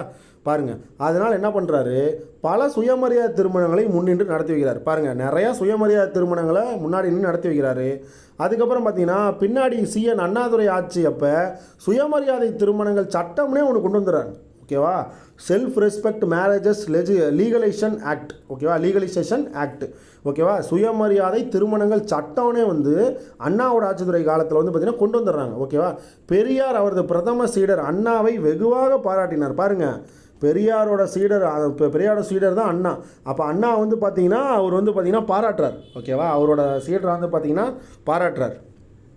அடுத்து பாருங்கள், தேவதாசி முறை ஒழிப்பு. ஓகேவா? தேவதாசி முறை ஒழிப்பு இந்து வைதிகர்களால் அறிமுகம் செய்து வைக்கப்பட்டு இந்து மதத்தால் ஏற்றுக்கொள்ளப்பட்டு பிராமணர்களால் பாதுகாக்கப்பட்டு வந்த தேவதாசி முறையை கலாச்சார களங்கமாக கருதினார் பெரியார். பாருங்கள், இதை வந்து ஒரு கலாச்சார களங்கமாக இந்த மாதிரி பேசுகிறார். ஓகேவா? இந்து வைதிகர்களால் அறிமுகம் செய்து வைக்கப்பட்ட இந்து மதத்தால் ஏற்றுக்கொள்ளப்பட்டு பிராமணர்களால் பாதுகாக்கப்பட்டு வந்த தேவதாசி முறை. ஓகேவா? தேவதாசி முறை அப்படின்னா ஒருத்தருக்கு அடிமையாக வந்து கோயிலில் வேலை பார்க்குற பெண்கள். ஓகேவா? அந்த கோயிலுக்குன்னு அடிமையாக அவங்க வந்து நேர்ந்துட்டுருவாங்க அப்படின்னு சொல்லுவாங்கல்ல, அதுதான் வந்து பார்த்திங்கன்னா அந்த தேவதாசி முறைன்னு சொல்லுவாங்க. இந்த மாதிரி அதை வந்து பார்த்திங்கன்னா ஒரு கலாச்சார களங்கம் அப்படின்னு சொல்லி பெரியார் வந்து சொல்கிறாரு. இந்த சமூக கொடுமையை வந்து ஒழிப்பதற்காக கிளர்ச்சி பாருங்கள் 1868 நடந்துட்டு இருக்குது. ஓகேவா? இதுக்கப்புறம் 1912ஆம் ஆண்டு இந்த சமூக சீர்கேட்டுக்கு எதிராக இம்பீரியல் சட்டமன்றத்தில் ஒரு 3 மசோதா வந்து பார்த்திங்க அப்படின்னா கொண்டு வராங்க. ஓகேவா? அதுபடி பாருங்கள், இந்திய பீனல் கோடு. ஓகேவா? பீனல் கோடு படி ஒரு மைனர் பெண்ணை ஓகேவா பொட்டு கட்டுவது குற்றம் என்று அறிவித்து பின்னரும் குற்றம்னு அறிவிச்சிட்டாங்க. அதுக்கப்புறம் பிராமண பழமைவாதிகள் வந்து பெண்களுக்கு பொட்டு கட்டி கோவிலில் தேவதாசிகளாக அர்ப்பணிக்கும் வழக்கத்தை உடம்புப்பிடியாக பின்பற்றி வந்தனர். பாருங்கள், 1868 வந்து பார்த்திங்க அப்படின்னா அந்த சமூக குடும்பம் நடந்துட்டு வந்துச்சு. ஆனால் 1912 வந்து பார்த்திங்கன்னா இந்த சீர்கேட்டுக்கு எதிராக இம்பீரியல் சட்டமன்றத்தில் ஒரு 3 மசோதாவை கொண்டு வராங்க. அதில் பார்த்தீங்க அப்படின்னா இந்தியன் பீனல் கோடு படி ஒரு மைனர் பெண்ணை வந்து பொட்டு கட்டி சடங்கு நடத்துனாங்க அப்படின்னா இந்த மாதிரி வந்து குற்றம்னு சொல்லி அறிவிச்சிட்டாங்க. ஓகேவா? இந்திய பெண்ணுக்கு ஓகேவா அந்த பெண்ணுக்கு இந்த மாதிரி வந்து பொட்டு கட்டுவது வந்து இப்போ ஒரு மைனர் பெண்ணுக்கு பொட்டு கட்டுவது வந்து பார்த்திங்கன்னா அதை குற்றம்னு அறிவிச்சிட்டாங்க. அப்படி குற்றம்னு அறிவிச்சதுக்கு அப்புறமும் இந்த பிராமண பழமைவாதிகள் வந்து பெண்களுக்கு வந்து பொட்டு கட்டி கோயிலில் தேவதாசிகளாக அர்ப்பணிக்கும் இந்த வழக்கத்தை வந்து ஏன் இன்னும் பயன்படுத்திக்கிட்டு இருக்கிறாங்க அப்படின்னு சொல்லிட்டு சொல்கிறாங்க. ஓகேவா? இன்னும் வந்து உடம்புப்படியாக பிடிச்சி இன்னும் வந்து ஃபாலோ பண்ணிகிட்டு இருக்கிறாங்க இந்த தேவதாசிகளை. ஓகேவா? அப்படின்னு சொல்கிறாங்க. இதுக்கு எதிராக பிரச்சார போராட்டத்தை தீவிரப்படுத்தினார் பெரியார். அந்த தேவதாசிக்கு எதிராக பிரச்சார போராட்டம் வந்து மேற்கொள்கிறாரு. தேவதாசி முறையை வடிகட்டின விபச்சாரம் என்று வர்ணித்த பெரியார் இந்த வழக்கத்தை ஏற்படுத்தியவர்களை காட்டுமிராண்டிகள் என்று கூறினார். பாருங்கள், இந்த தேவதாசின்ற வழக்கு முறையை வந்து ஏற்படுத்தினவங்கள காட்டுமிராண்டின்னு சொல்கிறார். ஓகேவா? பார்த்துக்குங்க, அந்த தேவதாசி முறை இருக்குல்ல, இந்த முறையை ஏற்படுத்தினவங்களை வந்து பார்த்திங்கன்னா காட்டுமிராண்டிகள்னு சொல்கிறார். ஓகேவா? முத்துலட்சுமி அம்மையார் வந்து பார்த்திங்கன்னா பொட்டு கட்டுவதை ஒழிக்கும் மசோதாவை சென்னை சட்டமன்றத்தில் கொண்டு வந்தபோது பெரியார் அந்த மசோதாவுக்கு ஓகேவா முழு ஆதரவையும் அளிக்கிறார். பாருங்கள், முத்துலட்சுமி அம்மையார் வந்து சென்னை சட்டமன்றத்தில் வந்து பார்த்திங்க அப்படின்னா அவங்க உறுப்பினராக இருக்கும்போது இந்த மாதிரி வந்து பொட்டுக்கட்டும் சடங்கு வந்து மசோதாவாக கொண்டு வரார். ஓகேவா? பொட்டுக்கட்டும் சடங்கு மசோதாவை கொண்டு வராரு. அதுக்கு பெரியார் வந்து பார்த்திங்கன்னா கம்ப்ளீட்டாக ஆதரவு கொடுக்குறாரு. ஓகேவா? பெரியார் வந்து பார்த்திங்கன்னா கம்ப்ளீட்டாக வந்து ஆதரவு கொடுக்குறாரு. அந்த மசோதாவுக்கு எதிராக பிராமணர் பத்திரிகையாளர்கள் கடுமையாக வந்து பேசுகிறாங்க. ஓகேவா? அந்த மசோதாவுக்கு எதிராக பிராமண பத்திரிகையாளர்கள் வந்து பார்த்துட்டிங்கன்னா அந்த மாதிரி வந்து கடுமையாக வந்து பேசுகிறாங்க. ஓகேவா? பிராமண பத்திரிகைகளை கடுமையாக பேசினார். பாருங்கள், எந்த மசோதாவுக்கு எதிராக நம்ம இந்த பொட்டுக்கட்டு மடங்கு அந்த மசோதா ஓகேவா, அந்த மசோதாவுக்கு எதிராக எழுதிய பிராமண பத்திரிகைகளை கடுமையாக சாடினார் ஓகேவா. அடுத்து பாருங்கள், அது மட்டும் இல்லாமல் இந்த மசோதாவுக்கு எதிராக கருத்து தெரிவித்த நீதி கட்சியினரின் செய்கையை மானக்கேடான காரியம் என்று கண்டித்தார். பாருங்கள், இந்த மசோதாவுக்கு எதிராக கருத்து தெரிவித்த இந்த நீதி கட்சியினரோட செய்கை வந்து மானக்கேடாக வந்து பார்த்திங்கன்னா மானக்கேடான காரியம்னு சொல்லிட்டு கேவலமாக திட்டுறார் ஓகேவா. ஏன்னா நீதி கட்சி பாருங்கள், பொட்டுக்கட்டு சடங்குக்கு வந்து பார்த்தீங்க அப்படின்னா இந்த மாதிரி வந்து இது பண்ணியிருக்காங்க ஓகேவா. இந்த மாதிரி இந்த பொட்டுக்கட்டும் சடங்குக்கு எதிராக வந்து மசோதாவெல்லாம் கொண்டுட்டு வரக்கூடாது ஓகேவா, இந்தமாரி மசோதாவை கொண்டுட்டு வரக்கூடாது அப்படின்னு சொல்லி சொல்கிறாங்க. அப்போ வந்து பார்த்தீங்கன்னா ஏன்டா நீங்கள் இப்படி பண்ணுறீங்கன்னு சொல்லி மானக்கேடான காரியண்டாது அப்படின்னு சொல்லி பெரியார் வந்து சொல்கிறார் ஓகேவா. அடுத்து பாருங்கள், அக்கட்சிக்காரர்கள் இந்த காரியத்தை செய்யக்கூட முடியவில்லைனால் ஓகேவா, அந்த கட்சிக்காரர்கள் வந்து பார்த்திங்கன்னா இந்த காரியத்தை கூட செய்ய முடியவில்லை என்னால் ஓகேவா, பின் என்ன வேலை செய்யத்தான் அந்த சட்டசபை நடத்தி கொண்டிருக்கிறார்கள் என்பது நமக்கு புலனாகவில்லை என்று பெரியார் வந்து குடியரசில் எழுதுகிறார் ஓகேவா. யாரோட? நீதி கட்சி ஓகேவா. நீதி கட்சியை வந்து பார்த்திங்கன்னா கேவலமாக கழுவி ஊற்றுறார் ஓகேவா. என்னன்னு, இந்த கட்சிக்காரங்க வந்து இந்த காரியத்தை கூட நீங்கள் வந்து செய்யலைன்னா அப்படி நீங்கள் சட்டசபை நடத்தி நீங்கள் என்னடா பண்ணிகிட்ருக்கீங்க அப்படின்னு சொல்லி கேட்குறாரு ஓகேவா. குடியரசு இதெல்லாம் கேட்குறாரு. சரி, அடுத்து பாருங்கள் மதிப்பீடு ஓகேவா. மதிப்பீட்டில் என்ன சொல்கிறாங்கன்னு பாருங்கள். தற்கால தமிழ்நாட்டு வரலாற்றில் பெரியார் வந்து பார்த்திங்க அப்படின்னா ஒரு சமூக சீர்திருத்த பணி ஓகேவா அளப்பரிய தாக்கத்தை ஏற்படுத்தியது. யார்? பெரியாரோட சமூக சீர்திருத்த பணி. தமிழருக்கும் தமிழ்நாட்டு மக்களுக்கும் அவர் விட்டு சென்ற நன்கொடைகள் கல்வெட்டுகள் போல் காலத்தை கடந்து நிற்பவைன்னு சொல்லி சொல்கிறாங்க. பெரியாரோட இடையறாத உழைப்பின் விளைவாக தமிழ்நாட்டு அரசியல், அரசாங்க, நிர்வாகம், கல்வி, வேலைவாய்ப்பு போன்ற துறைகளில் பிராமணர்களோட ஆதிக்கம் குறைஞ்சி பிராமணர் அல்லாதவர்களுக்கான வாய்ப்புகள் அதிகரித்தனன்னு சொல்கிறாங்க. ஆமாம், அது கரெக்டு தான் ஓகேவா. பிராமணர் அல்லாதவருக்கு நிறைய வாய்ப்பு கிடைக்குது. மூட நம்பிக்கைகளில் மூழ்கி போயிருந்த தமிழ் சமுதாயம் முன்னேற்றம் நோக்கி நகரத் துவர்ந்தது. அதுக்கப்புறம் பார்த்தீங்கன்னா திராவிடருக்கும் ஆதி திராவிடருக்கும் இடையே இருந்த இடைவெளி வெளிச்சத்துக்கு கொண்டு வந்து இந்த ரெண்டு சமுதாயங்களையும் ஒன்றுபட்டு தடைகளை தாண்டி வெற்றி பெற வேண்டும் என்று கோடிட்டு காட்டிய பெருமை பெரியாரையே சாரும் சொல்லி சொல்கிறாங்க ஓகேவா. எந்தெந்த ரெண்டு கேஸ்ட்டு, அதாவது இந்த திராவிடரும் இந்த ஆதி திராவிடரும் ரெண்டுமே வந்து பார்த்திங்கன்னா ரெண்டு பேருக்கு இடைவெளி இருந்துச்சு. அதை வந்து அப்படிலாம் கிடையாது, எல்லாம் வந்து பார்த்திங்கன்னா எல்லா சமுதாயம் நம்ம ஒன்று தான் அப்படின்னு சொல்லி இந்த தடைகள்லாம் தாண்டி வெற்றி பெற வேண்டும்னு சொல்லி பெரியார் வந்து சொல்கிறார் ஓகேவா. பெரியாரோட தொண்டு தமிழர்களிடையே திராவிட உணர்வை ஊட்டியது. பாருங்கள், பெரியாரோட தொண்டு தமிழர்கிட்ட வந்து பார்த்திங்கன்னா திராவிட உணர்வை வந்து ஊட்டியது. இந்தி எதிர்ப்பு அவர்களின் குருதியில் கலந்து விட்டது. பாருங்கள், இந்தி எதிர்ப்பு வந்து அவங்களோட ரத்தத்திலே கலந்துருச்சு. பெண்களின் சமுதாய அங்கீகாரம் அங்கீகரித்தது. பாருங்கள், பெண்களோட சமுதாய அங்கீகாரத்தையும் அதிகரிச்சது. அதுக்கப்புறம் விதவை மறுமணம், சீர்திருத்த திருமணங்கள், காதல் திருமணங்கள் இதெல்லாம் வந்து பார்த்திங்கன்னா அதிகமாகிடுது ஓகேவா. விதவை திருமணங்களும் விதவை மறுமணமும் அதிகமாகிடுது, சீர்திருத்த திருமணமும் அதிகமாகிடுது. நிறைய பேர் லவ் பண்ணி மேரேஜ் பண்ணிக்கிறாங்க, அதுவும் அதிகமாகிடுச்சு ஓகேவா. தமிழரின் தொன்மையும் தனித்தன்மையும் புரிந்து கொள்ளாத காங்கிரஸ் தமிழ்நாட்டில் செல்வாக்கு வந்து பாருங்கள், காங்கிரஸ் வந்து தமிழ்நாட்டில் செல்வாக்கியை இழந்துருச்சு ஓகேவா. அடுத்து பாருங்கள், பெரியாரின் சமூக சீர்திருத்த இயக்கம் சமுதாய புரட்சிக்கான முன்னுரையாகுன்றாங்க. பாருங்கள், சமுதாய புரட்சிக்கு பெரியாரோட சமூக சீர்திருத்த இயக்கம் தான் ஒரு முன்னுரை அப்படின்னு சொல்லி சொல்கிறாங்க. சமுதாய மாற்றம் என்பது பூச்சிக்கொல்லி மருந்தை தெளித்து நோய் கிருமிகளை அழித்து குளத்தை சுத்தம் செய்வது போன்றது அப்படின்னு சொல்லி பெரியார் சொல்கிறாரு ஓகேவா. சமுதாய மாற்றத்தை பற்றி பெரியார் என்ன சொல்கிறாரு அப்படின்னா, இந்த மாதிரி பூச்சிக்கொல்லி மருந்தை வந்து தெளித்து நோய் கிருமிகளை வந்து அழித்து குளத்தை வந்து சுத்தம் செய்வது அப்படின்னு சொல்லி எதை பற்றி சொல்கிறாரு, இந்த மாதிரி வந்து சமுதாய மாற்றத்தை பற்றி சொல்கிறாரு. இதுக்கு முன்னால் ஓகேவா, இவருக்கு முன்னால் சித்தர்களும் புத்தரும் ஓகேவா, புத்தரும் கபிலரும் திருவள்ளுவரும் ராமானுஜரும் மேற்கொண்ட முயற்சிகள் எதுவுமே வெற்றி பெறலைன்னு சொல்லி சொல்கிறாங்க ஓகேவா. பாருங்கள், இதுக்கு முன்னாடி வந்து இவருக்கு முன்னாடி சித்தர்கள், புத்தர், அதுக்கப்புறம் கபிலர், திருவள்ளுவர், ராமானுஜர் இவங்க எல்லாருமே இந்த மாதிரி வந்து இந்த சமுதாய மாற்றத்தை பற்றி சொன்னது வந்து பார்த்திங்கன்னா இந்த முயற்சிகளாக வெற்றி பெறலை, இவரோட முயற்சி தான் வெற்றி பெற்றிருக்குதுன்னு சொல்லி சொல்கிறாங்க ஓகேவா. சமுதாயத்தை சாதிகளாக பிரித்து சூழ்ச்சி செய்தவர்கள் வெற்றி பெற்றார்கள். அதற்கு காரணம் மக்கள் மூட நம்பிக்கைகளிலும் மூட பழக்க வழக்கங்களில் மூழ்கி போயிருந்தது தான். பாருங்கள், அதுக்கு என்ன காரணம்னு சொல்கிறார் பாருங்கள். சமுதாயத்தை சாதிகளாக பிரித்து சூழ்ச்சி செய்தவர்கள் தான் வெற்றி பெற்றாங்கன்றாங்க. அது காரணம் என்ன அப்படின்னா, மூட நம்பிக்கைகளோடு அப்போ மக்கள் வந்து இருந்திருக்கிறாங்க, மூட பழக்க வழக்கங்கள்லையும் அவங்க வந்து ரொம்ப நம்பியிருக்கிறாங்க ஓகேவா. எனவே மூட நம்பிக்கை பழக்க வழக்கங்களுக்கு எதிராக பகுத்தறிவு பிரச்சாரத்தின் மூலம் மக்களின் மனப்பான்மையை மாற்றி சமுதாய மாற்றத்தை ஏற்படுத்தும் முயற்சியில் தன் வாழ்க்கையை அர்ப்பணித்து கொண்டார் பெரியார். பாருங்கள், மக்களோட மனசை மாற்றுறதுலையும் சமுதாய மாற்றத்தை ஏற்படுத்தணுன்ற முயற்சியிலையும் தான் தன்னோட வாழ்க்கையை அர்ப்பணிச்சுக்கிறாரு. ஆயிரக்கணக்கான ஆண்டுகளாக பாறை போல் இறுகி போயிருக்கும் மூட நம்பிக்கைகளுக்கு எதிராக போரிடுவதற்கு எல்லையில்லா துணிவும் பொறுமையும் அர்ப்பணிப்பும் வேண்டும் ஓகேவா. ஆமாம், அது எல்லாமே வேணும். பிறர் ஒத்துழைப்பு எதுவுமின்றி ஒரு இயக்கத்துக்கு தலைமையேற்று தமிழ் மக்களிடையே அறிவையும் உணர்வையும் மனிதாபிமானத்தையும் சமுதாய சமத்துவத்தின் அவசியத்தையும் சீர்திருத்த மனமாற்றத்தையும் நம்பிக்கை இழக்காமல் உணர்த்தியவர் தான் பெரியாருன்றாங்க. ஓகேவா, இது எல்லாத்தையும் மனுஷன் தனியாக நின்று இது பண்ணியிருக்காரு அப்படின்னு சொல்லி சொல்கிறாங்க. ஓகேவா, அவரது கொள்கைகளையும் கருத்துக்களையும் திட்டங்களையும் பிரச்சாரம் செய்த முறை நாகரிகமற்றிருந்தாலும் சொன்ன சிந்தனைகள்லாம் வந்து பார்த்திங்கன்னா சாஸ்வதமானவை அப்படின்னு சொல்லி சொல்கிறாங்க. ஓகேவா, அவங்க சொன்ன சிந்தனைகள்லாம் வந்து சாஸ்வதமானவை அப்படின்னு சொல்லி சொல்கிறாங்க. அதனால்தான் உங்களுடைய பணி பல சமுதாய அதிசயங்களை செய்துள்ளது அப்படின்னு சொல்லி சொல்கிறாங்க. யாரோட பணி? பெரியாரோட பணி பார்த்தீங்கன்னா உங்களுடைய பணி வந்து பல சமுதாய அதிசயங்களை செஞ்சிருக்கு அப்படின்னு சொல்கிறாங்க. மக்களுக்கு புதிய பாதை கிடைத்துள்ளது. எனக்கு தெரிந்தவரை வேறு எந்த சீர்திருத்தவாதியும் உங்களை போன்று வெற்றியை பெற்றதில்லைன்னு சொல்லி புகழாரம் சூட்டினார். யாருன்னா அண்ணாதுரை. பாருங்கள், அண்ணா வந்து என்ன சொல்லிக்கிறாரு, எனக்கு தெரிஞ்ச வரைக்கும் வேறு எந்த சீர்திருத்தவாதியும் உங்களை மாதிரி வந்து வெற்றியை வந்து பெற்றதே கிடையாது அப்படின்னு சொல்லி யார் சொல்கிறாருன்னா அண்ணாதுரை வந்து பெரியாரை பற்றி சொல்கிறார். ஓகேவா, அதே மாதிரி காமராஜர்னு சொல்கிறார். என்ன சொல்கிறாருன்னா, தமிழ்நாட்டில் சமூக சீர்திருத்தங்களை செஞ்சு ஒரு புதிய சமுதாயத்தை உருவாக்க முயற்சி செய்தவர் தான் பெரியாருன்னு சொல்லி நம்ம காமராஜர்னு சொல்கிறாரு. இந்த 2 டைலாகையும் பார்த்து வச்சுக்கோங்க. ஓகேவா, நம்ம பார்த்ததுலேயே இந்த 2 டைலாக் இன்னும் வெயிட்டு. சரியா, அதனால் இதை பார்த்து வச்சுக்கோங்க. பாருங்கள், எனக்கு தெரிஞ்ச வரைக்கும் வேறு எந்த சீர்திருத்தவாதி உங்களை மாதிரி வந்து வெற்றியை வந்து பெற்றதே இல்லைன்னு சொன்னது அறிஞர் அண்ணா. ஓகேவா, தமிழ்நாட்டில் சமூக சீர்திருத்தங்களை செஞ்சு ஒரு புதிய சமுதாயத்தை உருவாக்க நிறையா முயற்சியை செஞ்சது வந்து பார்த்திங்கன்னா பெரியார் தான் அப்படின்னு சொல்லி காமராஜர் சொல்கிறார்.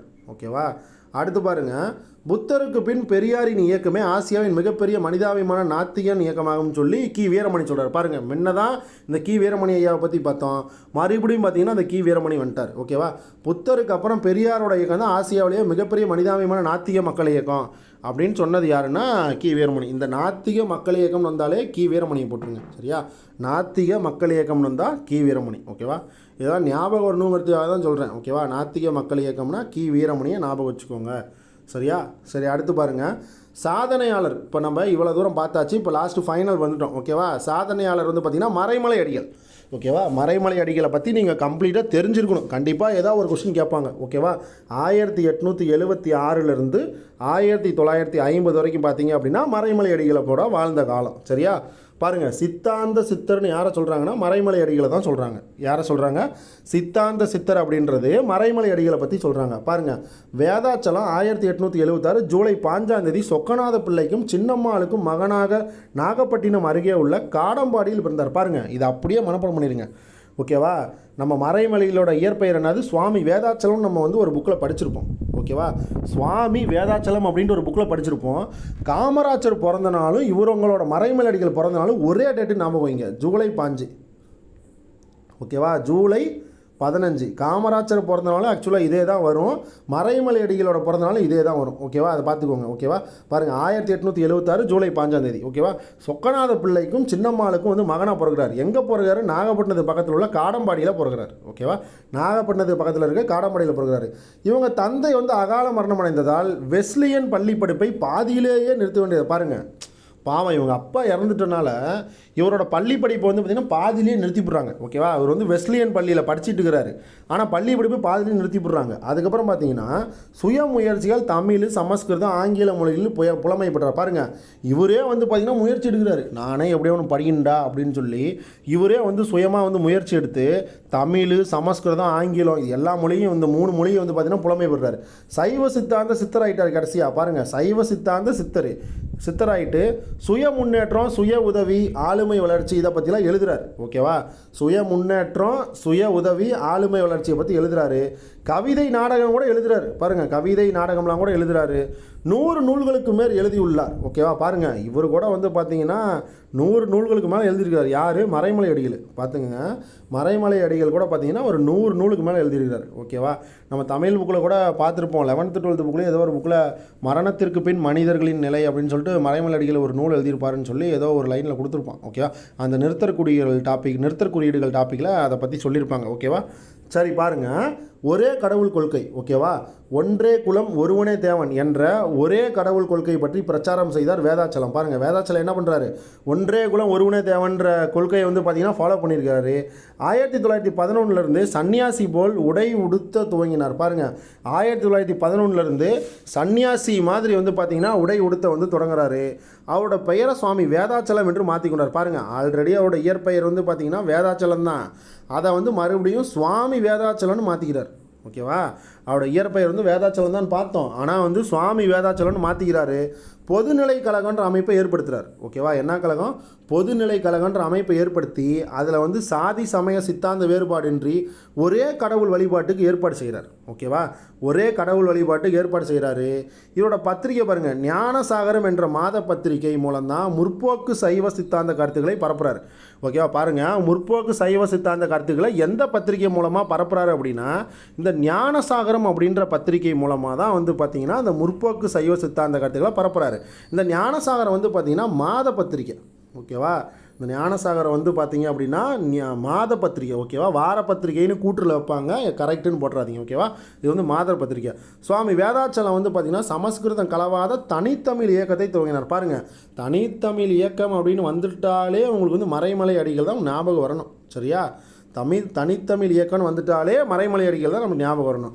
அதே மாதிரி இந்த ஞானசாகரம்ன்ற அந்த பத்திரிகையோட பெயரை அறிவுக்கடல்னு பேரையும் மாற்றுறாரு. ஓகேவா, அறிவுக்கடல்னு பேரையும் மாற்றுறாரு. அதே மாதிரி அவரோட பெயர் சுவாமி வேதாச்சலனுக்குதில் அதை வந்து மறைமலை அடிகள்னு சொல்லி மாற்றிக்கிறார். ஓகேவா, ஃபஸ்ட்டு வீட்டில் வச்சது என்ன வச்சாங்க, வேதாச்சலன்னு வச்சாங்க. அதுக்கப்புறம் சுவாமி வேதாச்சலன் அவரே பேரை மாற்றிக்கிறாரு. அதுக்கப்புறம் என்ன பண்ணுறாருன்னா அந்த தனித்தமிழ் இயக்கம் ஸ்டார்ட் பண்ணிட்டாரா, அதனால் என்ன பண்ணுறாரு, சரி என் பேரையும் நம்ம ரொம்ப தமிழாக வச்சுக்கலான்னு சொல்லிட்டு மறைமலை அடிகள் அப்படின்ட்டு பேரையும் மாற்றிக்கிறார். ஓகேவா, அடுத்து பாருங்கள், தனித்தமிழ் இயக்கம். தனித்தமிழ் இயக்கத்தின் தந்தை என்று அழைக்கப்பட்ட மறைமலை அடிகள். பாருங்கள், இதெல்லாம் கொஸ்டின். ஓகேவா, தனித்தமிழ் இயக்கத்தின் தந்தை அப்படின்னா மறைமலை அடிகள் தான். ஓகேவா, பிராமணர் அல்லாதோர் தமிழ் இயக்கத்தின் விளைவாகவும், பாருங்கள், பிராமணர் அல்லாதோர் தமிழ் இயக்கத்தின் விளைவாகவும் தமிழ் இயக்கத்தின் தந்தையாகவும் கருதப்பட்டார். பாருங்கள், பிராமணர் அல்லாதோரோட தமிழ் இயக்கத்தின் தந்தையாக யார் வந்து விளங்கப்பட்டார், கருதப்பட்டார்னா மறைமலை அடிகள் தான். ஓகேவா, பாருங்கள், பெரியார் ஈவேரா துவக்கிய சுயமரியாதை இயக்கம் இவரது கொள்கைகள் கருத்துக்கள் ஆகியவற்றின் அடிப்படையில் தான் உருவாக்கப்பட்டது என்று கூறினார் மறைமலை அடிகள். பாருங்கள், என்ன சொல்கிறாரு பாருங்கள், பெரியார் ஈவேரா பெரியார் இருக்காருல்ல, அவர் துவக்கிய சுயமரியாதை இயக்கம் வந்து இவரோட கொள்கைகள் கருத்துக்கள் ஆகியவற்றின் அடிப்படையில் தான் உருவாக்கப்பட்டது அப்படின்ட்டு மறைமலை அடிகள் சொல்கிறார். ஓகேவா, அடுத்து பாருங்கள், அதனால்தான் அவர் பெரியார் சுயமரியாதை இயக்கத்துக்கு ஆதரவளித்தார். பாருங்கள், அதனால தான் வந்து பார்த்திங்கன்னா அவர் வந்து பெரியாரோட சுயமரியாதை இயக்கத்துக்கு வந்து ஆதரவளிச்சிருக்கிறார். யார், மறைமலை அடிகள். ஓகேவா, பாருங்கள், அதே சமயம் பெரியாரின் நாத்திகவாதத்தை நிராகரித்தார். பாருங்கள், அதே சமயம் பெரியாரோட நாத்திகவாதத்தை வந்து பார்த்திங்க அப்படின்னா நிராகரிக்கிறார். ஓகேவா, சரி, அடுத்து பாருங்கள், இரண்டும் ஒன்று தான். ஓகேவா, மறைமலை அடிகளின் பிரதம சீடரான இளவழகனார் சைவ சித்தாந்தமும் சுயமரியாதையும் ஒரே நாணயத்தின் இரண்டு பக்கங்களாக போன்றவை என்றார். பாருங்கள், மறைமலை அடிகளோட பிரதம சீடர் யார் அப்படின்னா அதை பார்த்துக்கோங்க. மறைமலை அடிகளோட சீடர்னு கேட்பாங்க, அது யாருன்னா இளவழகனார். இதையும் நோட் பண்ணி வச்சுக்கோங்க, இது கொஸ்டின் ஏரியா. ஓகேவா, மறைமலை அடிகளோட சீடர் யார் அப்படின்னா இளவழகனார். ஓகேவா, இளவழகனார் மறைமலை அடிகளின் சீடர். ஓகேவா, மறைமலை அடிகளின் சீடர் யாருன்னா இளவழகனார். ஓகேவா, சுயமரியாதையும் ஓகேவா சைவ சித்தாந்தமும் சுயமரியாதையும் ஒரு நாணயத்தின் இரண்டு பக்கங்கள் போன்றன்னு சொன்னது யாருன்னா இந்த இளவழகனார் தான் சொல்கிறார். ஓகேவா, சுயமரியாதையையும் அதுக்கப்புறம் சைவ சித்தாந்தத்தையும் ஒரே நாணயத்தோட ரெண்டு பக்கங்கள் தான் அப்படின்னு சொன்னது யாருன்னு கேட்டால் இந்த இளவழகனார். ஓகேவா, அடுத்து பாருங்கள், அதுக்கு வந்து அவர் கூறிய ரெண்டு காரணங்கள் என்னன்னா தமிழ் மக்களிடையே நிலவிய பிராமணியன மாயை போக்கல். ஓகேவா, தமிழ் மக்களிடையே பிராமணிய மாயைன்னு ஒன்று வந்து பார்த்திங்கன்னா இருக்குது. அந்த மாயையை வந்து பார்த்திங்கன்னா நம்ம போக்குறது. ஓகேவா, அந்த பிராமணிய மாயையை வந்து போக்குறது, மக்களிடையே சுயமரியாதை உணர்ச்சி ஏற்பட செய்தல். பாருங்கள், மக்கள்கிட்ட வந்து பார்த்திங்கன்னா சுயமரியாதை உணர்ச்சியை வந்து ஏற்பட வைக்கணும். ஓகேவா, மக்கள்கிட்ட வந்து சுயமரியாதை உணர்வை வந்து கொண்டு வர வைக்கணும். ஆரிய பிராமணர்களின் ஆதிக்கம் அகல வேண்டும். பாருங்கள், ஆரியர்களோட பிராமண ஆதிக்கம் இங்கே இருக்குது பார்த்தீங்களா, அதை வந்து அகற்றணும் அப்படின்னு சொல்லிட்டு சொல்கிறாரு. ஓகேவா, தாழ்த்தப்பட்டோரின் இழிநிலை நீங்க வேண்டும்ன்றார். பாருங்கள், தாழ்த்தப்பட்டோர இழிநிலை வந்து பார்த்திங்கன்னா நீங்க வேண்டும்ன்றாரு. சாதி வேறுபாடுகளை போக்க வேண்டும்ன்றார். ஓகேவா, சாதி வேறுபாடுகளையும் போக்கணுன்றாரு.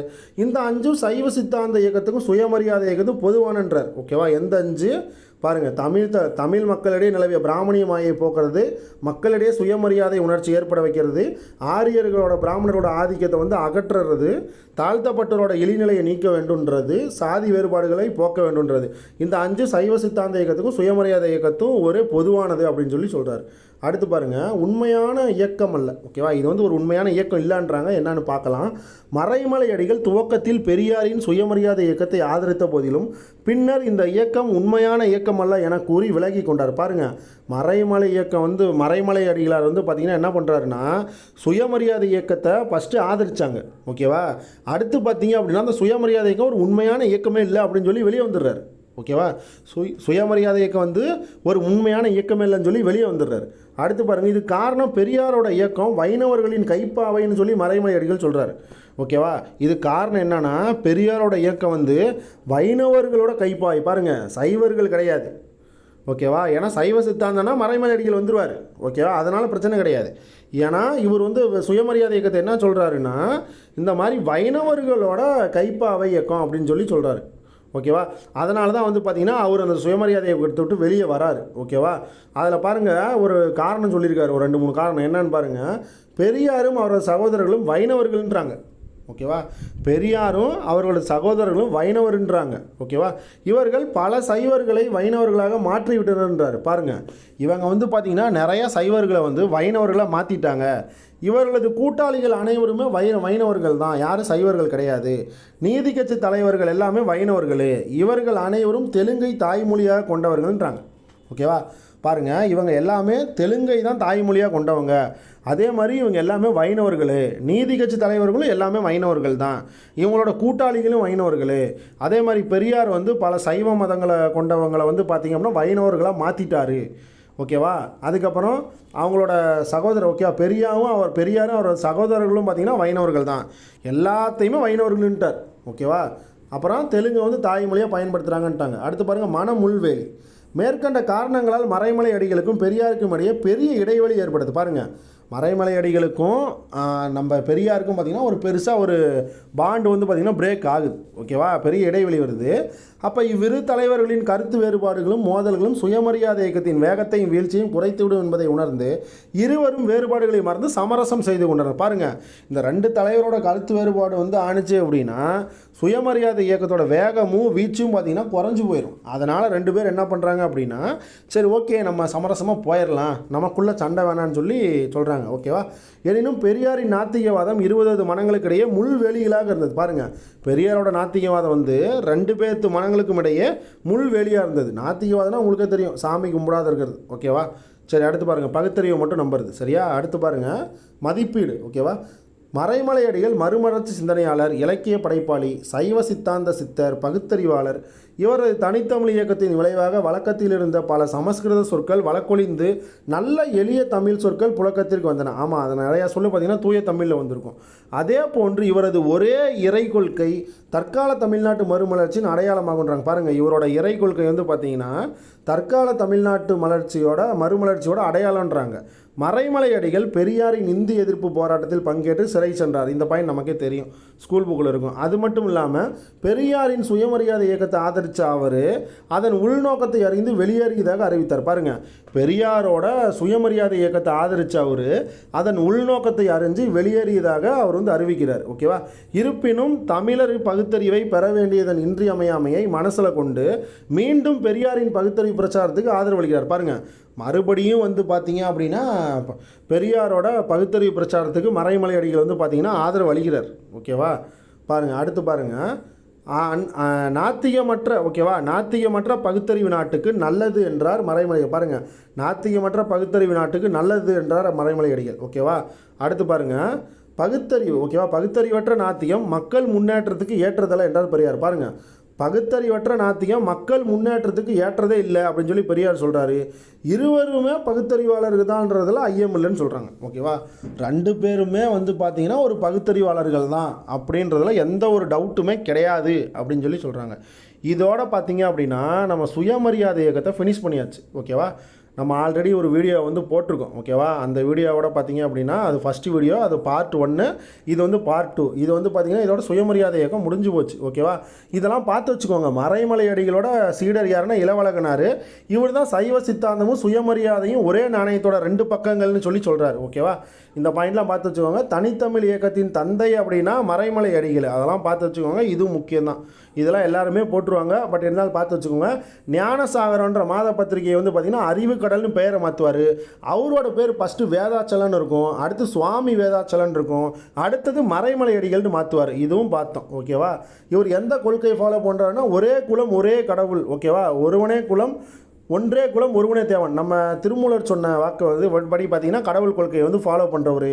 இவர் எப்போ பிறந்தான்னு பாருங்கள். காமராஜர் பிறந்த டேட்டு ஜூலை 15, 1876. ஓகேவா, காமராஜருக்கு இயர் வேறு வரும், நான் டேட்டு மட்டும் தான் ஒன்றா சொல்கிறேன். ஓகேவா, வேதாச்சலம் தான் பேர் இருக்கும். சொக்கநாத பிள்ளைக்கும் சின்னம்மாளுக்கும் மகனாக பிறக்கிறாரு. எங்கன்னா நாகப்பட்டினத்தில் இருக்கிற காடம்பாடியில். ஓகேவா, சரி அடுத்து பாருங்கள். இந்த 3 பேர் டைலாக்லாம் சொல்லியிருப்பாங்க. ஓகேவா, யார் யார்? எனக்கு தெரிஞ்ச வரைக்கும் வேறு எந்த சீர்திருத்தவாதியும் உங்களை போன்று பெரிய வெற்றியை பெற்றதில்லைன்னு அண்ணா சொல்லியிருப்பார். தமிழ்நாட்டில் சமூக சீர்திருத்தங்களை செஞ்சு ஒரு புதிய சமுதாயத்தை உருவாக்க முயற்சி செஞ்சவர் தான் பெரியாருன்னு சொல்லி காமராஜர் சொல்லியிருப்பார். இதே மாதிரி வந்து புத்தருக்கு பின் பெரியாரின் இயக்கமே ஆசியாவோட மிகப்பெரிய மனிதாபிமான நாத்திகன் இயக்கம் அப்படின்னு சொல்லி வீரமணி சொல்லியிருப்பார். ஓகேவா, நாத்திக மக்கள் இயக்கம் அப்படின்னு சொல்லி அவங்க சொல்லியிருப்பாங்க. ஓகேவா, இதெல்லாம் வந்து பார்த்திங்கன்னா ரொம்ப ரொம்ப முக்கியமான கூற்று. இதெல்லாம் வந்து நீங்கள் வந்து பார்த்து வச்சுக்கோங்க. ஓகேவா, அடுத்து பார்த்தீங்கன்னா இந்த மானக்கேடான காரியம் அப்படின்னு சொல்லி நீதி கட்சி கொண்டு வந்தது வந்து மானக்கேடான காரியம்னு சொல்லியிருப்பார். அதுக்கப்புறம் இந்த மாதிரி வந்து அந்த தேவதாசி முறையை பற்றி சொல்லியிருப்பாங்கல்ல, அவங்கள வந்து பார்த்தீங்க அப்படின்னா காட்டு மீராண்டிகள்னு சொல்லியிருப்பார். ஓகேவா, இதெல்லாம் வந்து பார்த்து வச்சுக்கோங்க. ஓகேவா, சரி ஓகே ஃப்ரெண்ட்ஸ், இதோட பார்த்தீங்க அப்படின்னா நம்ம சுயமரியாதை இயக்கமும் பார்த்தீங்கன்னா ஃபினிஷ் பண்ணியாச்சு. ஓகேவா, சுயமரியாதை இயக்கம் ஃபினிஷ் பண்ணியாச்சு. அடுத்து வந்து பார்த்தீங்க அப்படின்னா நம்ம இந்திய விடுதலை போராட்டத்தில் தமிழ்நாட்டோட பங்கு. ஓகேவா, தமிழ்நாட்டோட பங்கு வந்து பார்க்கலாம். ஓகேவா, 1947 வரைக்கும். ஓகேவா, 1885 நம்ம இந்திய தேசிய காங்கிரஸ் இருக்குல்ல, அதிலேருந்து பார்த்தீங்கன்னா நம்ம தமிழ்நாட்டோட பங்கு வந்து என்ன அப்படின்ற வரைக்கும் வந்து பார்த்திங்கன்னா நம்ம ஃபுல்லாக டீட்டெயிலாக வந்து பார்க்கலாம். ஓகேவா, சரி ஓகே ஃப்ரெண்ட்ஸ், இந்த வீடியோ பிடிச்சிருந்தது அப்படின்னா லைக் பண்ணுங்கள், சப்ஸ்கிரைப் பண்ணுங்கள், உங்கள் ஃப்ரெண்ட்ஸுக்கும் கூட வந்து நீங்கள் வந்து ஷேர் பண்ணுங்கள். இதோட ஃபஸ்ட்டு பார்ட்டை பார்த்துருங்க. ஓகேவா, அதை பார்த்துட்டு அதுக்கப்புறம் இதை பாருங்கள். சரியா, ஓகே ஃப்ரெண்ட்ஸ், தேங்க்யூ.